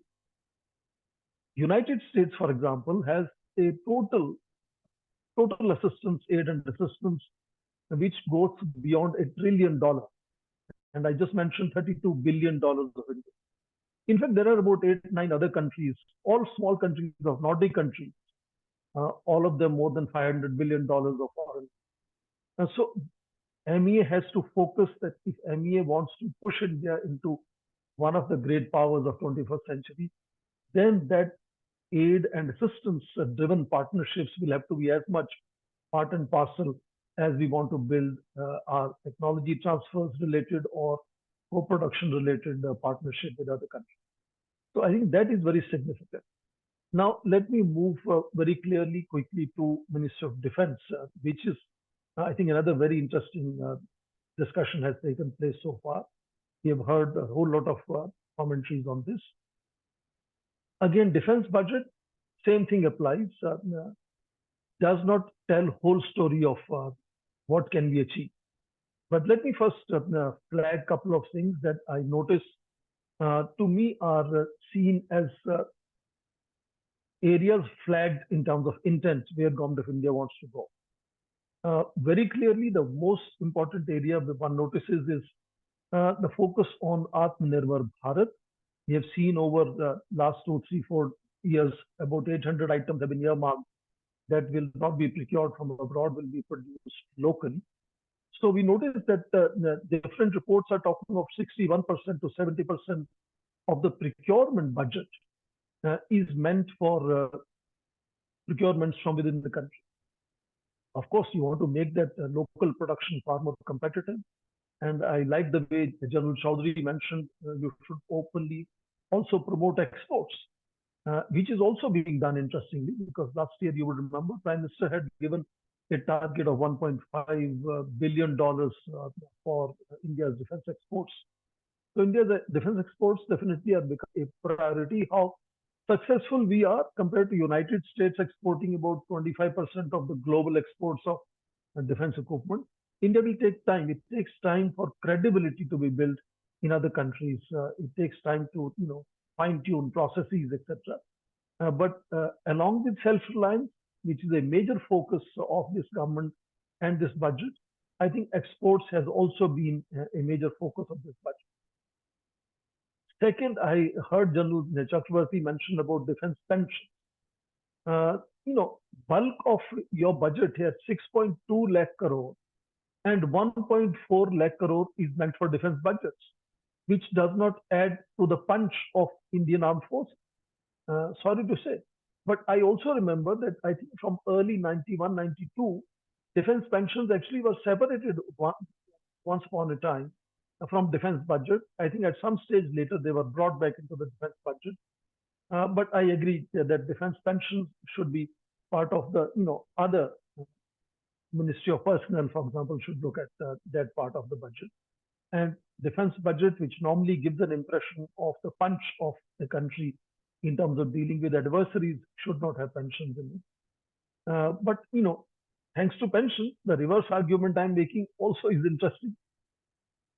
Thanks to pensions, that India's defense budget looks about $75 billion. If you remove pensions, then this budget really looks really tiny, and that also has impression on perception management, how the world, how adversaries look at how much money is being allocated to defense budget. Is also interesting. In fact, if you look at now the top 10 defense spenders in the country, even when defense pensions are part of defense budget, India is very likely this year to become 5th largest. We were till recently 3rd largest defense spender country after United States and China. Because of Ukraine war, Russia is now, of course, the 3rd largest. Saudi Arabia is just, is about to scrape ahead of India if it continues to put money in huge defense imports, etc. So that also has perception in terms of India's punch as to whether India is seen as 3rd largest defense spender as we were till recently, or we are seen as the 5th largest defense spender while being world's largest population country. I mean, defense budget is supposed to protect these manpower, these citizens of India. And if we have largest population of the country and we have the 5th largest budget for defense, now this kind of creates a certain perception. I think that has to be looked upon. India has also this time focused much more the focus of this budget on veteran care. I think this ruling party has seen veterans as a very important constituency of ex-servicemen, for example, and about 48% increase in the budget for what is called ex-servicemen contributory health scheme, which I think is important because India is now will have much more aging population, and people who retired from armed forces are usually healthier, fitter, and more nationally dedicated, and integrity, etc., is better. So India has to focus on our elder citizens, growing senior citizens, because that number is going to increase. I sometimes say that a generation that faced India's opening up and reforms from 1990s and went out to make much more money than their earlier generations had made, that generation is now retiring with good health, good money, with a lot of skill sets, and that population has to be catered. And I think that clearly this part of the budget with 48% increase is looking at taking care of veterans of Indian Armed Forces. Focus on frontier infrastructure. I think this whole tension with China has brought that also into enormous focus. So defense budget has now about 30% increase this year for border roads organization, so that we can get better infrastructure. And I always say better infrastructure in frontier areas, of course, helps mobility of armed forces. It also makes life of people in those frontier areas also easier, who we otherwise call them remote areas. They are not remote areas, they are frontier areas. And we need to take care of those, particularly when China is building about 700 villages on the frontier areas. I think that again is a very interesting priority that we notice is happening. And final point, I think that number one issue that is highlighted about what this budget wants to do across all sectors is the mention of job creation. Job creation through skill development, through education, through innovation, increase in productivity, etc.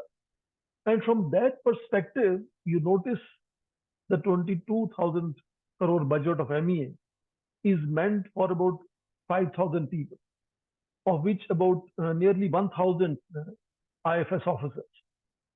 But Indian armed forces are about 1.4 million people. So that equation also has to be understood as to how many people are going to be utilizing that budget. And my last point, and I think I'm almost dragging this forcefully because I come from academia, compared to MEA's budget of 22 crores for, as I said, 5,000 people. Then, of course, MOD budget of 6.2 lakh crore for 1.4 million people. Budget on education is about 1.4 lakh crore. And how much education sector employs? 10 times compared to armed forces. And I'm only talking of teachers. I'm not talking of staff. I'm not talking of students. I'm not talking of other auxiliary people who draw money out of education sector. So when India, as the largest democracy, wants to allocate resources, it has to be extremely careful in dividing the pie. And in that sense, education sector also helps both in foreign policy and in defense. And mention was made in the beginning of peace research, peace education. And I think there is a need for us to make sure that India has to grow holistically. And depending on where the lobbies are stronger, we have seen budgets sometimes being impacted in terms of allocations from that perspective. I suppose budgets in the future gradually will become far more balanced and therefore produce a holistic, comprehensive national strength as our leverage to ensure both our security and our prosperity. I'll stop at that and I look forward if there are any comments and questions. Thank you very much and back to Simi. Thank you so much, sir. Very, very interesting perspectives. Thank you so much for highlighting the importance of human resources in education, in whether it is in the Indians traveling abroad, where this has not been really much talked about, and also even in veteran care. So overall, human resources are the most important facet of the nation, and it has to be properly understood and taken care of. Thank you very much. Very, very interesting insights.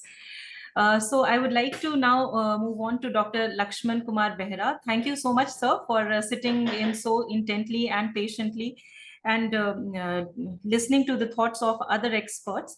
I would like to invite you to share your perspectives. Over to you, sir.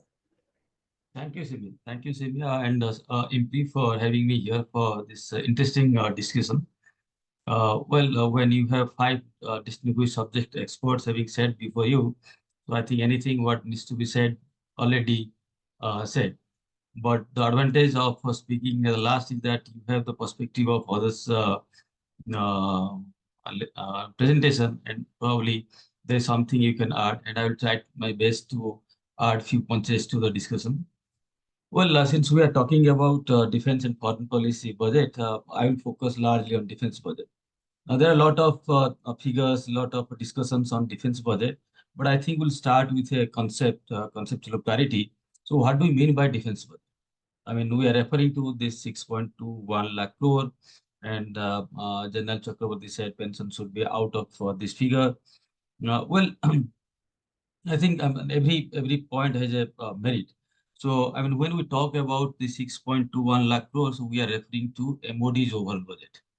So whether MOD's overall budget should be counted as defense budget, or a part of MOD's budget should be considered as a part of defense, considered as India's defense budget. I remember, I think few years ago, a part of MOD's budget, which we actually figure out through the defense services estimates, that is largely the military budget. So Army, Navy, Air Force, and maybe ordnance factories and DRDO. These 5 elements, they considered military budget or defense services estimate. Now, out of this 6.21 lakh crore, I think 4.5 lakh crore is the military budget. And others are there are two other components. One is defense sponsor pension, which is quite significant, which is around 1.41 lakh crore. And there is MOD civil estimates, which is around 25,000 or 26,000 crore. Now, whether we should include defense pension, because defense pension is a subject of discussion, and as some experts said, it should not be discussed and it should be separated from defense budget. I mean, we can do that. For a long time, in fact, until 1990s, I think defense pension was not part of MOD's budget. It was separately allocated by the Ministry of Finance. But the point is, wherever you actually show it, whether it is whether you show it as part of MOD's budget or Ministry of Finance budget or some other ministries, that money has to be generated by the government of India and provided for. Now, budget is a zero-sum game. If government of India has to spend 100 rupees, if 50 rupees spent on Ministry of Defense, then 50 rupees, balance 50 rupees can be spent in other ministries. So wherever you spend, wherever you show pension, so that money will be absorbed and that amount will be less available to other ministries. So I think it's more of an accounting jugglery. So where it doesn't really matter where you put it. So this is the crude reality I think we have to face. The point we are discussing defense pension is because this is a large amount and this affects the government of India's revenue and expenditure. And that is why the government is trying to bring out some reforms. And Agniveer to me is largely because of the defense pension burden. Because we have seen this burden going up and up and up over the years. And some government, at some point has to bite the bullet. I think that Agniveer is the large result of that burden. Well, we saw that the union budget being presented on July 23rd, and the defense budget was almost same as it was in the interim budget, except 400 crore extra, which was given on the head of Ministry of MOD civil estimates. So 400 extra. Otherwise, the rest of the figures are same as it was in the interim budget. I'm not going into details. So I mean, what is the revenue? What is the capital? What is the capital procurement? What is the maintenance budget? I think that is largely discussed by previous experts. But I would focus on whether the 6.21 lakh crore is enough to meet the security requirements of our country. Well, I think no amount will be sufficient. So that's the reality. Even US, the biggest military spender in the world, it outspends the next 20 odd countries in the world, and they spend more than around $900 billion. Even there is a shortage. So shortage is a reality, and we have to face that. And do we generally compare our budget with the countries with which we have some challenges or security problems? So it is easy to compare with China. It is easy to compare with Pakistan. Of course, China is far ahead, spending nearly $300 billion, which is almost 3.5 to 4 times bigger than what we spend. Pakistan, of course, given its smaller economy, spends much less, around $8 to $10 billion. So we outspend Pakistan by a huge margin. Now, since we can't increase our budget to the tune of Chinese budget, so we have to manage with our resources. So having said that, I would rather say that there is a huge shortage in our defense budget. If you look at the allocation, if you look at the projections by the armed forces every year to the Ministry of Finance and the amount they get, there is a huge mismatch. So I think, if I'm not mistaken, last year it was over 1 lakh crore. So 1 lakh crore is the shortage that we face every year in our defense budget. Now, this shortage is there, the government is well aware of. And there is a compulsion, I think Professor Soran Singh was referring that that 1.2 lakh crore or something which is being given to the Ministry of Education is grossly inadequate. So ultimately, it boils down to the broad gun versus butter. So the government has to manage the socio-economic requirements of the country at the same time as the security requirements. So that I mean, every sector, I mean, you speak to the Ministry of Education or the Ministry of Health, you would see a gap of projections and the difference between projection, resource projection, and the resource allocation. I think this gap, the Ministry of Defense has to live with it, and it is living with it for a long time. And I think foreseeable future, this gap is likely to remain. But the good thing is that Indian economy is in a good position. Now we are seeing 6 to 7% growth consistently over the years, and there is a likelihood that the growth momentum will continue for a foreseeable future. If economy grows well, then the government will generate more resources, and that extra resources can be devoted to various sectors, and defense will likely to benefit. Now, since there is a huge shortage, so the question boils down whether we are spending our resources quite well, the efficiency of utilization. So I think there is a scope for better utilization.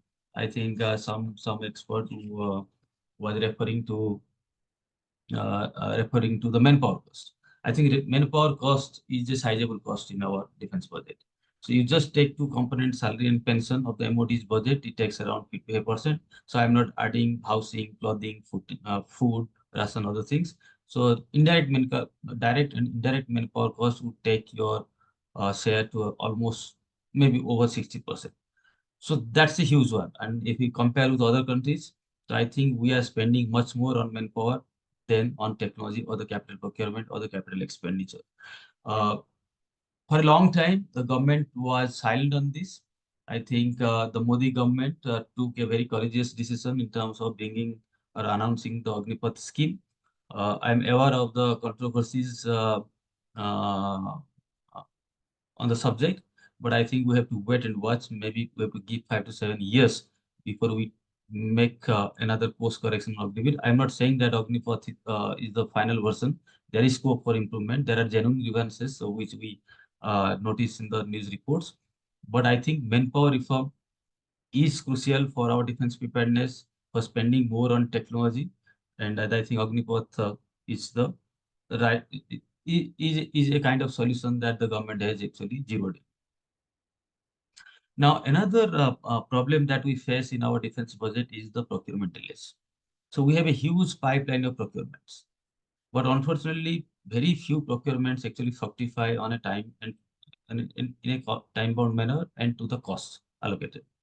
We have huge delays, and there are delays of in some major projects, delays of over decades. You take the submarine case. I mean, the Indian Navy is aspiring to get more submarines. I think they should spend more money on submarines, which has a sea denial role, instead of focusing on aircraft carrier. But they can't simply procure the next generation or the new submarines because there are delays in procurement. There are complexities in procurement procedures. I think the government has to focus largely on simplifying, and they have done a lot of reforms in simplifying procurement procedures. Earlier it was defense procurement procedure, now it is renamed as defense acquisition procedure. So a lot of procedural simplification has been done, but I think where the government can actually focus on is organizational structure. So if we are spending 1,30,000 or let's say 1,40,000 on capital acquisition budget every year, so how many people are there in the Ministry of Defense or the Armed Forces headquarters who are actually looking after the capital procurement? I'm afraid that we don't have enough people, and whoever are there in the procurement channel or machinery, they are the bigger problem is that they are not actually expert in procurement matters. I mean, we have a dedicated defense acquisition university in the US, so where the university actually trains people in procurement, but here anybody can come to a procurement job, and if you don't have that kind of knowledge, it is very difficult for any bureaucrat, be in the civil or in the uniform, to take the right kind of decision. So I think that we have to focus on organizational reforms in procurement. Otherwise, you might have money, but you are not able to spend. We have seen that. I mean, the government allocates certain amount for the procurement, but since we have inherent problems in the system, we are not able to utilize. On one hand, we ask more money, but whatever money or funds given, we are not able to utilize. So we can't really justify that, and we can't really ask for more money when we can't spend. And I think well, so what we need to do actually, so there is on one hand shortage, there are delays. So I think we have to focus on how to address these shortage. I accept that we need to step up defense budget, but what should be the size of defense budget? So I think ideally, I mean, there are a lot of discussion that we are spending less than 2% of GDP, it should be 3%. Ukraine is spending 37% of GDP on defense. So should it be linked to GDP? I mean, there is a discussion in NATO that even Trump now, when he was the president, he said, and if any NATO country doesn't spend minimum 2% of GDP on defense, so US won't actually support them if Russia attacks. And that was a trigger for many NATO countries, European members, to actually step up their defense budget. I think many NATO European countries are actually spending 2% of GDP on their defense. Now, should we spend certain percentage of GDP on defense? And some say 2.5%. I think the moot point is that you need to spend more. And there is a scope for spending more. Maybe we can step up our capital procurement or capital expenditure. But again, it ultimately boils down to broad and butter kind of discussion. So whether the money should be given to Health Ministry, Education Ministry, or Defense Ministry. If additional money is given to Defense Ministry, then that money is not available to the Ministry of Education. And since I am coming from the academia, I have also one grievance that we should be given more money because our infrastructure is not up to that standard. I mean, that discussion is there. So I think that unlike NATO and some other countries, it's not a very mathematical kind of equation that we need to step up to 2.5% GDP.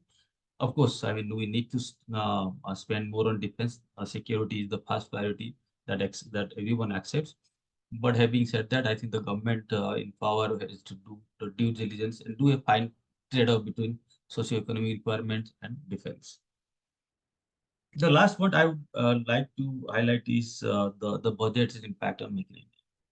Now, Make in India has two components. One is your manufacturing, the other is R&D. So I would focus on more on manufacturing. So this Make in India is largely to promote the Indian industry. I think a lot of steps or reforms have been taken over the last 10 years or so. And we are seeing some visible impact. I think Professor DrnSimi was referring to some figures. I remember 4 or 5 years ago, around less than 60% of our capital procurement budget was actually devoted to local procurement. Now that amount is progressively increasing. Now it is almost 76%. So out of 1,39,000 crore, we are spending this year. We have allocated 1,05,000 crore, which is roughly 76%, which I think is a very encouraging sign. Shows that the Make in India is in the right direction. So from 58% to 76% is a huge jump. But having said that, these figures should be taken with a pinch of salt. And even if we are procuring 76% of our spending 76% of our budget for procurement to local sources, but how much of that money is really going to the Indian companies? Because if you look at the Indian companies, let's say take the example of HL. If HL is actually spending 10,000 crore on material procurement, 8,000 is actually going to Russia. Of course, HL is exceptional. It actually works at the cutting edge of technology. It is not so, I mean, import dependency is not so high for other companies, CPRs or other ordnance factories. But we have to also take that into mind, that when we are talking 76%, it is not actually self-reliance. We are not 76% self-reliance. So self-reliance has increased, but it has not increased to the level that we can satisfactorily say that we are in a happy situation. I think we need to promote. For that, I think we need to spend on R&D. Now, R&D budget, which is roughly driven by the DRDO budget, is only 5% of MOD's budget. Now, can you spend only 5% of your budget on R&D and expect that you will be self-reliant? And I'll just give you some figures to make the contrast clear. US spends almost how much? More than DRDO's budget on one weapon program, that is hypersonic. Only one program. And we spend that much amount across the technology sectors, from aircraft to small rifles. So we have to be realistic how much self-reliance we want. And if we want to be self-reliant, we have to put money on R&D I'm not saying put all the money on DRD's basket. There are other schemes, IDEX, TDF, which are doing relatively well. Maybe we have to spread the R&D basket across the sector. We have to identify the new players, particularly in the private sector, startups and small and medium companies. And there was a scheme, in fact, 2-3 years ago, Finance Minister said 25% of R&D budget will be given to the private sector. But when she said R&D budget, whether she referred to DRDO's overall budget or a part of DRDO budget, it was not so clear. So that clarification is required. And then last interim budget, the finance minister said to create some fund to promote startups and deep tech technologies. But this budget was didn't actually throw much light. So we need some clarity on that. And if we want to be really self-reliant, then I think we need to spend more on R&D. Simi, I think I will stop at that. Maybe we can take up a few things in the Q&A section. Thank you for having me. Thank you. Thank you so much, Dr. Behera, for illuminating very important insights. Sir, since you spoke about just 5% allocation to R&D in the MOD budget, I had a very long pending question in my mind was about research security. This is very less talked about in humanities, especially when research projects, academic research projects, when it involves foreign collaborators, and there are a lot of chances that such projects where India is there or any other country in the global south, it may be exploited by the malign actors. If you could throw some light, and of course, the bottom line is that we have to invest heavily on the R&D to ensure self-reliance. But how about your thoughts on research, academic research security? Thank you. Simi, so I know few labs. I have been to some other countries, and I have seen the contribution, the research contribution of the universities. If you go to Livermore lab or some public universities in the US, if a project is funded by their atomic energy department or their defense department, I mean that part of the lab is totally isolated. I mean, you need the special permission, special verification, etc. I think this is some good practice that we could adopt. So here in India, so much of our R&D, especially the security-oriented R&D, is done by the public sector labs, be it ISRO or the DRDO labs or any other government labs. So as of now, the academia, the industry is not so much involved. They're involved. I know IITs or the industries do some work for the DRDO or ISRO, but those kind of projects that the academia or the private sector do are not so sensitive. And whatever they're doing, it is a recent phenomenon. So I think we have to grow into that kind of stage where the basic research is done by the academics, by the universities. So that is why we need to create proper structures. As of now, our universities are more of interested in publishing papers. If I have a patent, good patent, so I don't get that much of credit. But if I have 10 papers in reputed journals, so my promotion will be faster. So I will be focusing more on writing papers rather than actually inventing something new. So that kind of culture is not there. So our system doesn't actually encourage that. So for the research security, I think your question was more of whether we can isolate those places where those technologies cannot be actually cannot go out from the country. I think we can create those structures. I think Government of India, or we can learn from other countries' best practices. And some universities, some IITs, some universities, even the private sector, I mean, they are doing some classified projects. Your nuclear submarine, your classified projects, and the private sector is also involved. So I have not heard that technologies have been siphoned off or somebody else is taken out. So I think that's not much of a big problem. So as of now, that concern should not be there, at least for us. And so we should actively encourage the academia and the industry to take up more R&D, especially for defense and strategic domains. Thank you. Thank you very much, Dr. Behera. So we are well beyond our time, but still I would like the experts to just focus on the way forward. Where are we moving towards in terms of the union budget or generally in defense and foreign policy? So I would request Professor Bhattacharya to go first. We can have a minute of the perspectives. Thank you. Professor Bhattacharya. Thank you, Simi. In fact, before commenting on that, I'd just like to comment on Professor Behra and something that the Major General also said. Professor Behra, in fact, the DRDO has been giving,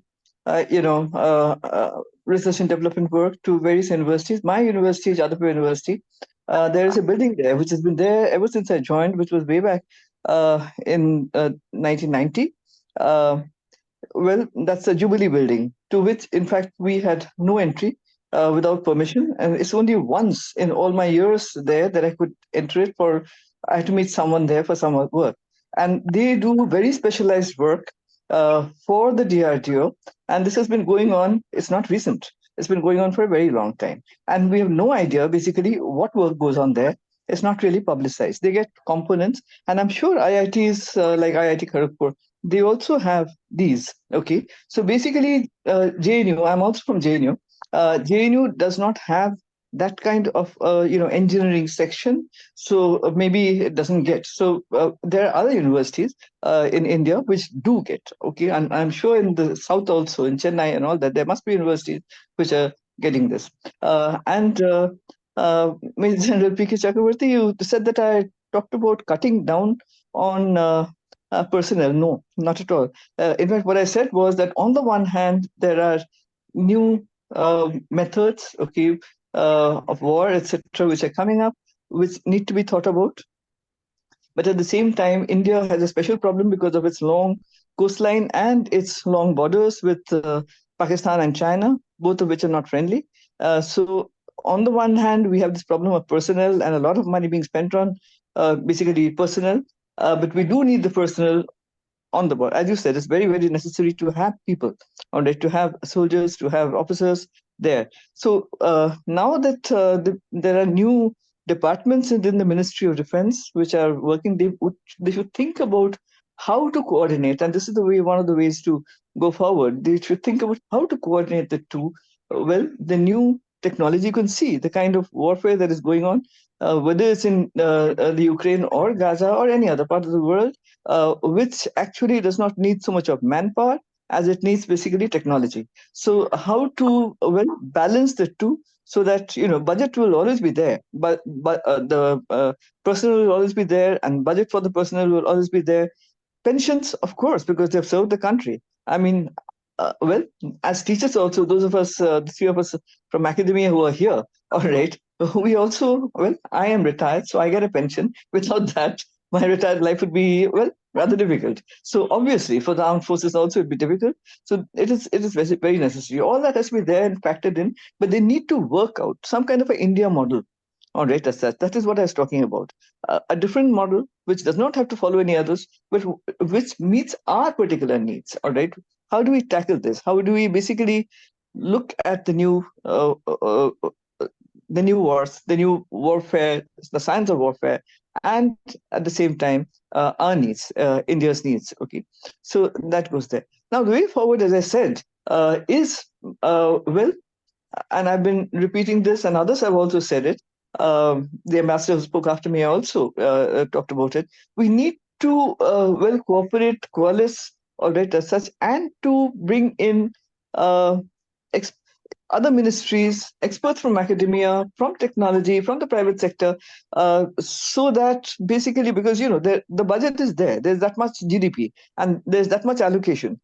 India, of course, comes first. I mean, things like agriculture, employment, youth employment, R&D, all that comes in. Okay. At the same time, we need to think in terms of defense and foreign policy, and in the current world, that is very, very important. So how do we manage it all? Now we can manage it through basically pooling resources, pooling ministries' efficiencies or capabilities, so that we can get the maximum out of something, or data set. For instance, somebody did point out about, Japan. I think it was Mr. Sachdev who talked about it. Japan, all right. I mean, how they do R&D, how they basically look into it. So there's the finance ministry, there are others, all right, who can look into other things, who can basically use their expertise And then, of course, the Ministry of External Affairs does not need to be a salesman, all right, to bring in investment. Okay, well, use the diplomats to at a later level, all right, as such. After that is done, to see how best, also to liaison, all right, with the locals, all right. Honorary consuls is a very good idea. I mean, I personally have had this experience. We had honorary consul for an Indian, honorary consul for South Africa over here. I was not getting a visa because I wanted it very fast. I didn't have time. And finally, I went to him and he got it to me in 2 days. Well, the embassy here, I'd gone to the MEA also. They said that it would take at least 15 days, but I needed to go in 7 days. And this honorary consul was Indian in Calcutta. Okay, he somehow pulled strings and he knew the people, right people in the South African embassy, and he got it. So basically, I think local knowledge is also important. I mean, because they have liaison. He trades with South Africa, so he knows them. He managed to get it. So basically, I think this idea of honorary consuls, or because we can't expand, we don't have the money to expand the Indian Foreign Service, then, well, use what you have. All right. That is what I have to say. Thank you. Thank you very much, Professor Bhattacharya. I would like to invite Mr. Rabinder Sachdev for his concluding thoughts. Thank you so much, Simi, and been a pleasure, real pleasure to learn and absorb from all brilliant minds. Couple of bullet points here. Okay, on the question of pensions in budget, out of budget, I'll absolutely go with the idea they should remain in the budget. It gives us the punch, the optics that India's defense budget is X billion dollars, right? The world is looking. When they're looking, that's an absolute must. How you manage the pensions, I mean, one way or the other, the government has to pay it out. If it can be better administered, whichever way, but keep it within the umbrella. By the way, Pakistan, Musharraf, in his times, they took out the pensions outside the military budget. Okay. And now the IMF, for the loan tranches and all, has been telling Pakistan to bring back the pensions into the defense budget so that they can tell Pakistan to reduce its overall defense budget for the linking of the IMF reforms and all. So budgets, pensions very much. In fact, if needed, add in some more. Let the world think we have the punch and gravitas. Okay, that's one. The issue of the honorary consul generals, absolutely, yes. I remember way back in 92, I was involved in helping to set up the honorary consul general of Tajikistan in India. Tajikistan, newly independent, had no resources, So one top hotelier here, in fact, it was Lalit Suri, I think, in Friends Colony, now the Surya Hotel and all. He was known through some friends and he was happy to offer a room in his hotel, and boom.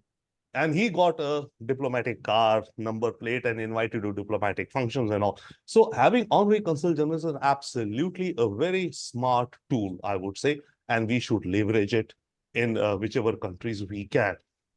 Okay, coming back in the overall sense, yeah, see, bottom line is that our economy has to increase if we need more money for our budgets, right? Whatever be the percentages, whatever be the actual numbers, the more our economy progresses, grows, the more whatever be the percentage, 1.9, 2, 2.2, or the balancing the government has to do, it has more money to, manage, as well said by everyone. It's a balancing act the government has to do across all sectors. It's not only defense, it's education, it's health, name it, whatsoever, etc. Right? So number one, economy has to improve. Secondly, in a way, as I mentioned earlier, the way I look at the world is now, is a new world matrix under construction. This matrix is not finalized yet. It won't ever be, of course. But there is the new world order that we talk. So this matrix, which is under construction, yes, definitely requires us, from a foreign policy perspective, I think, to be agile, to make whatever more and more, to create reasons for more and more linkages, be it through the honorary consul generals, be it through that chamber of MSc, which the government is now talking about, setting up, be it through diaspora, diaspora linkages, be it through cultural diplomacy, ICCR has its own. As to the point of Professor Swaran Singh and all panelists, that and Professor Bhattacharya is also, and generals also, the money that the MEA has, sure, is one bit, but there are multiple pieces which are floating around. Culture Ministry, I think ICCR comes within the Cultural Ministry. So that budget, the DG, ICCR is spending so much money on cultural diplomacy for India, soft or whatever ways, right? So that being there, tourism, tourism promotion and all, also there is again, once again, movement of people, foreign people coming to India or Indians going abroad. It's creating more linkages. Anyway, so in this new world matrix, partnerships I will not say be transient, but everybody is looking out for the interest. Even the smallest, teeniest of the countries today is very clear about what it wants and wants to get away with it. Those times are gone, I think perhaps 10, 20 years ago, when countries would kind of bow down. Right now, even a tiny country would say to the US, no, yes, no, whatever. Everybody is kind of getting aware and is aware of their self-core interest. But the matter is, how much can you really, what degrees of freedom do you have to express your, freedoms of operation, whatever. So increase the economy, new world matrix under construction, go at it, keep on at it. Pensions within the defense budget. Yeah, I think more or less some of these points. Thank you. Thank you so much, sir. Major General, your concluding thoughts? Yeah, I'll just go to the way forward. And the first is theaterization. We need to integrate the Army, Navy, and the Air Force. Let's have today theater commands. Let's get on to it. You'll find automatically all these issues which you spoke of, this entire thing. Today we've got 17, force commanders. They'll be reduced to about 6 as the time goes. You join these 3 services as has been done in procurement. It'll be a big issue. Next is get the private sector and startups in a bigger way. They are not in a big way. And I agree with Lakshman Mehta, who said very clearly that you start a process which is supposed to end in about, say, 3 years. It goes on sometimes 15, 20, 30 years. Now, that is the main thing. Third thing which I want to say, whatever you produce in the country must be exported for defense. This is your only way of survival. Otherwise, that industry, let's say today, L&T makes the K9 Vajra. If today that is not exported, if we are lucky that today we had ordered amount, the amount had to be doubled because the equipment was fit for high altitude. Now that's a stroke of luck. But otherwise, we have to have any item, like say today L&T Tata's made Pinaka, it's now purchased by Army. BrahMos has been made today by a collaboration with DRDO. If this is done, this has to be a principle in. Then we will get this Atmanirbhar process right, everything right. Even the budget will work out nice because then we will be working in close consonance with this. Last point, technology. Undoubtedly, artificial intelligence and quantum are going to play a major part. You get these 2 inside, you will definitely optimize your budget. After all, as correctly brought out, Mr. Ravinder is very correct. We can't decide maybe 1.9%, 2.2, 2.3. This is an issue for the government to decide. But the moment you get AI and this, at least you optimize. You'll be able to deal with situations. Thank you, Major General. Professor Swaran Singh. Thank you, Simi. First, I think about this honorary consuls. Definitely, that's a great idea. But is India in shortage of its own people? 25 million Indians are abroad. I think the first port of call should be Indians who are all over the world. And this will do 3 things. One, it will reconnect Indian diaspora much strongly, much more institutionally with India. It could be also cost effective compared to some other local citizens, using them and sort of making use of Indians who are around the world. They should be having a certain priority in who should be your honorary consuls. And third, this could also perhaps be one way to take care of what is a decade-long debate of lateral entries into Ministry of External Affairs or into Government of India. I have no idea. I keep hearing for about 10 years that Ministry of External Affairs is shortage of staff, shortage of IFS officers. But I haven't seen too many lateral entries being done or being made easy. But forget lateral entries, just better coordination with a whole lot of think tanks, universities, where the talent is lying. And more often, everybody is reinventing their own wheel in their own cocoon. Government of India is paying for all of them. I'm paid by Government of India's budget.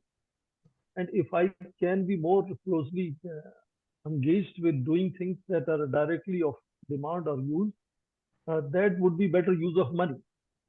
I'm not being asked is a happy situation. I can just keep sleeping for the rest of my life. That's another choice many of people like me are making. So I think let's focus on maximizing with minimum cost. In that sense, engaging Indians around the world would be a much useful exercise. Similarly, defense budget, how can it expand? It should become much more, in universities, we keep hearing, we are being told, you should be you should self-generate your funds. You should have paid, masters and undergraduates. Self-financing programs are being launched. So why not focus much more on expanding defense exports, which again does three things. One, it makes, possibility of moving from make in India to made in India much faster. I heard Dr. Vera talk about even when we have local indigenous providers of equipment, much of the smarter technologies in that equipment are simply procured from abroad in that sense. So we could make Indian industry much more competitive. It could make Indian defense budget far more autonomous, and it could expand much more than it can otherwise. And that's why last point, the budget this year has, I think the total revenue generation is about 32 lakh crores, and the outlays are about 48 lakh crores. So 1.5 times compared to the money government has, government is planning to spend. So in that sense, I think that tax compliance in this country is something that remains a major issue. Just ratcheting up and raising taxes has not proven to be very effective. Now, what we need is going beyond 1.5 or 2% of Indians paying taxes to much larger number of Indians complying and paying taxes. Process should be easy. It has been tried, but some more innovative ways of how the tax base and tax compliance both need to go up. So once we have the larger pie that we are debating and dissecting, each of the sectors, therefore, then perhaps we'll be able to claim and get a little more resources from India. And of course, even larger challenge of keeping growth rates as high as possible. We were talking about 8.3%, but now we hear 6 to 7%. So, growth rate has to be also maintained at much higher level, so that whether it is a punch of the Ministry of Defense or it is the promise of friendship of Ministry of External Affairs, it should be constantly becoming more effective and more resourced in that sense. So whether it is self-generation resources at the level of each of the ministries or at generation resources at the national level of the union government itself, that I think is something where the national focus has to be in future. And I think that is where I see India trying to sort of gain more traction. And hopefully things will get better. I mean, if you look at 70 years back, we have done much better than how we started in 1947. Hopefully we'll do better in coming times. But if it is more equitable, if it is more justiciable, it is more efficient and faster, that is the aim, I think, in future. Thank you. Thank you so much, sir. Dr. Behra, over to you. Yeah, thank you, Simi. So I think I have 2-3 points to add. So I think the first thing that I would like to see in the future budget is higher allocation for R&D, overall R&D, including defense R&D. And we have to accept that our R&D spending is much less compared to what other countries spend. In fact, we'll be surprised to know that our entire R&D budget, India's entire R&D budget, is probably less than what one company like Huawei or Samsung spend each year. So we have to step up to create new technologies, and that is the only way we can be more self-reliant in technology, including defense technologies. And the second thing I would like to see in the future budgets is implementation of Make India projects in defense. The government over the last 10 years has taken many reforms. I think this is the time now to actually to look at to focus on implementation. So if the government of India or the Ministry of Defense has identified 400 items which would be procured from the local sources, I think now is the time to actually go for contracting stage, tendering stage, and make sure that those 500 projects are actually contracted out to the local industry over the period of 4 to 5 years. Third and last point is we have to stay focused on manpower reforms. Agnipath scheme was a very bold and courageous step taken by the government. It had a lot of political repercussions, and the government was well aware of that and took the decision. There are a lot of pressures. I'm not saying there are no scope for fine-tuning the Agnipath scheme. In fact, there are there, but the spirit of Agnipath should not be diluted. The spirit of Agnipath is to lower the age profile of the army and to lower or to control the manpower cost. That core spirit should not be diluted. Any reform in the Agnipath. These are 3 small points I want to highlight. Thank you. Thank you very much. It has indeed been a very comprehensive and fascinating discussion today. And on a personal note, I really enjoyed it, and I am inspired by your presence and your wonderful, well-informed perspectives. Thank you so much. And just to conclude, there is no doubt that we are living in times of high volatility in the immediate and also in the extended neighborhood. We must definitely give, as experts have really pointed out, that we must really give the Agniveers a chance to be able to do a course correction if the need be in the coming years. And it is very important to also spend on R&D, private sector, for self-reliance. But while we should continue with our war preparedness, I think we should also not lose sight of the peace and peaceful coexistence. Because or some may say that there can be no peace without war, but India must really not shy away from advocating or articulating the tenets of peace. The UN Security Council expansion does not seem to be really happening, or in the way that India is asking for it in the near future. India must really harness the exceptional talent base for establishing global peace and global order, or in the words of Mr. Robinder, the global matrix. So let us all continue to focus on our areas of research and our areas of practice. And we really, on behalf of IMPRI, would like to express my heartiest gratitude to each of the experts present here today for illuminating us with your exceptional thoughts. Thank you very much. I would really like to now call upon Shweta to take it forward and conclude the session. Thank you again. Thank you so much. Thank you very much. It was an extremely interesting session. With your permission, ma'am, we can go for a vote of thanks. Yes, please. Okay. So as we come to the end of today's discussion, I, Shweta, researcher at IMPRI, Impact and Policy Research Institute, would like to propose the formal vote of thanks on behalf of IMPRI, Center for International Relations and Strategic Studies. I would like to thank all of you for attending today's deliberation, a panel discussion on defense, foreign policy, and the Union Budget 2024-25. As a part of IMPRI 5th annual series of thematic deliberations and analysis of Union Budget 2024-25. We are grateful to our chair for the session, Dr. Simi Mehta ji, our esteemed panelists, Professor Sanjukta Bhattacharya ji, Major General Dr. K Chakravorty ji, Mr. Rabinder N. Sachdev ji, Ambassador Anil Trigunayat ji, Dr. Lakshman Behra ji, Professor Swaran Singh ji for taking part in the discussion and enlightening us.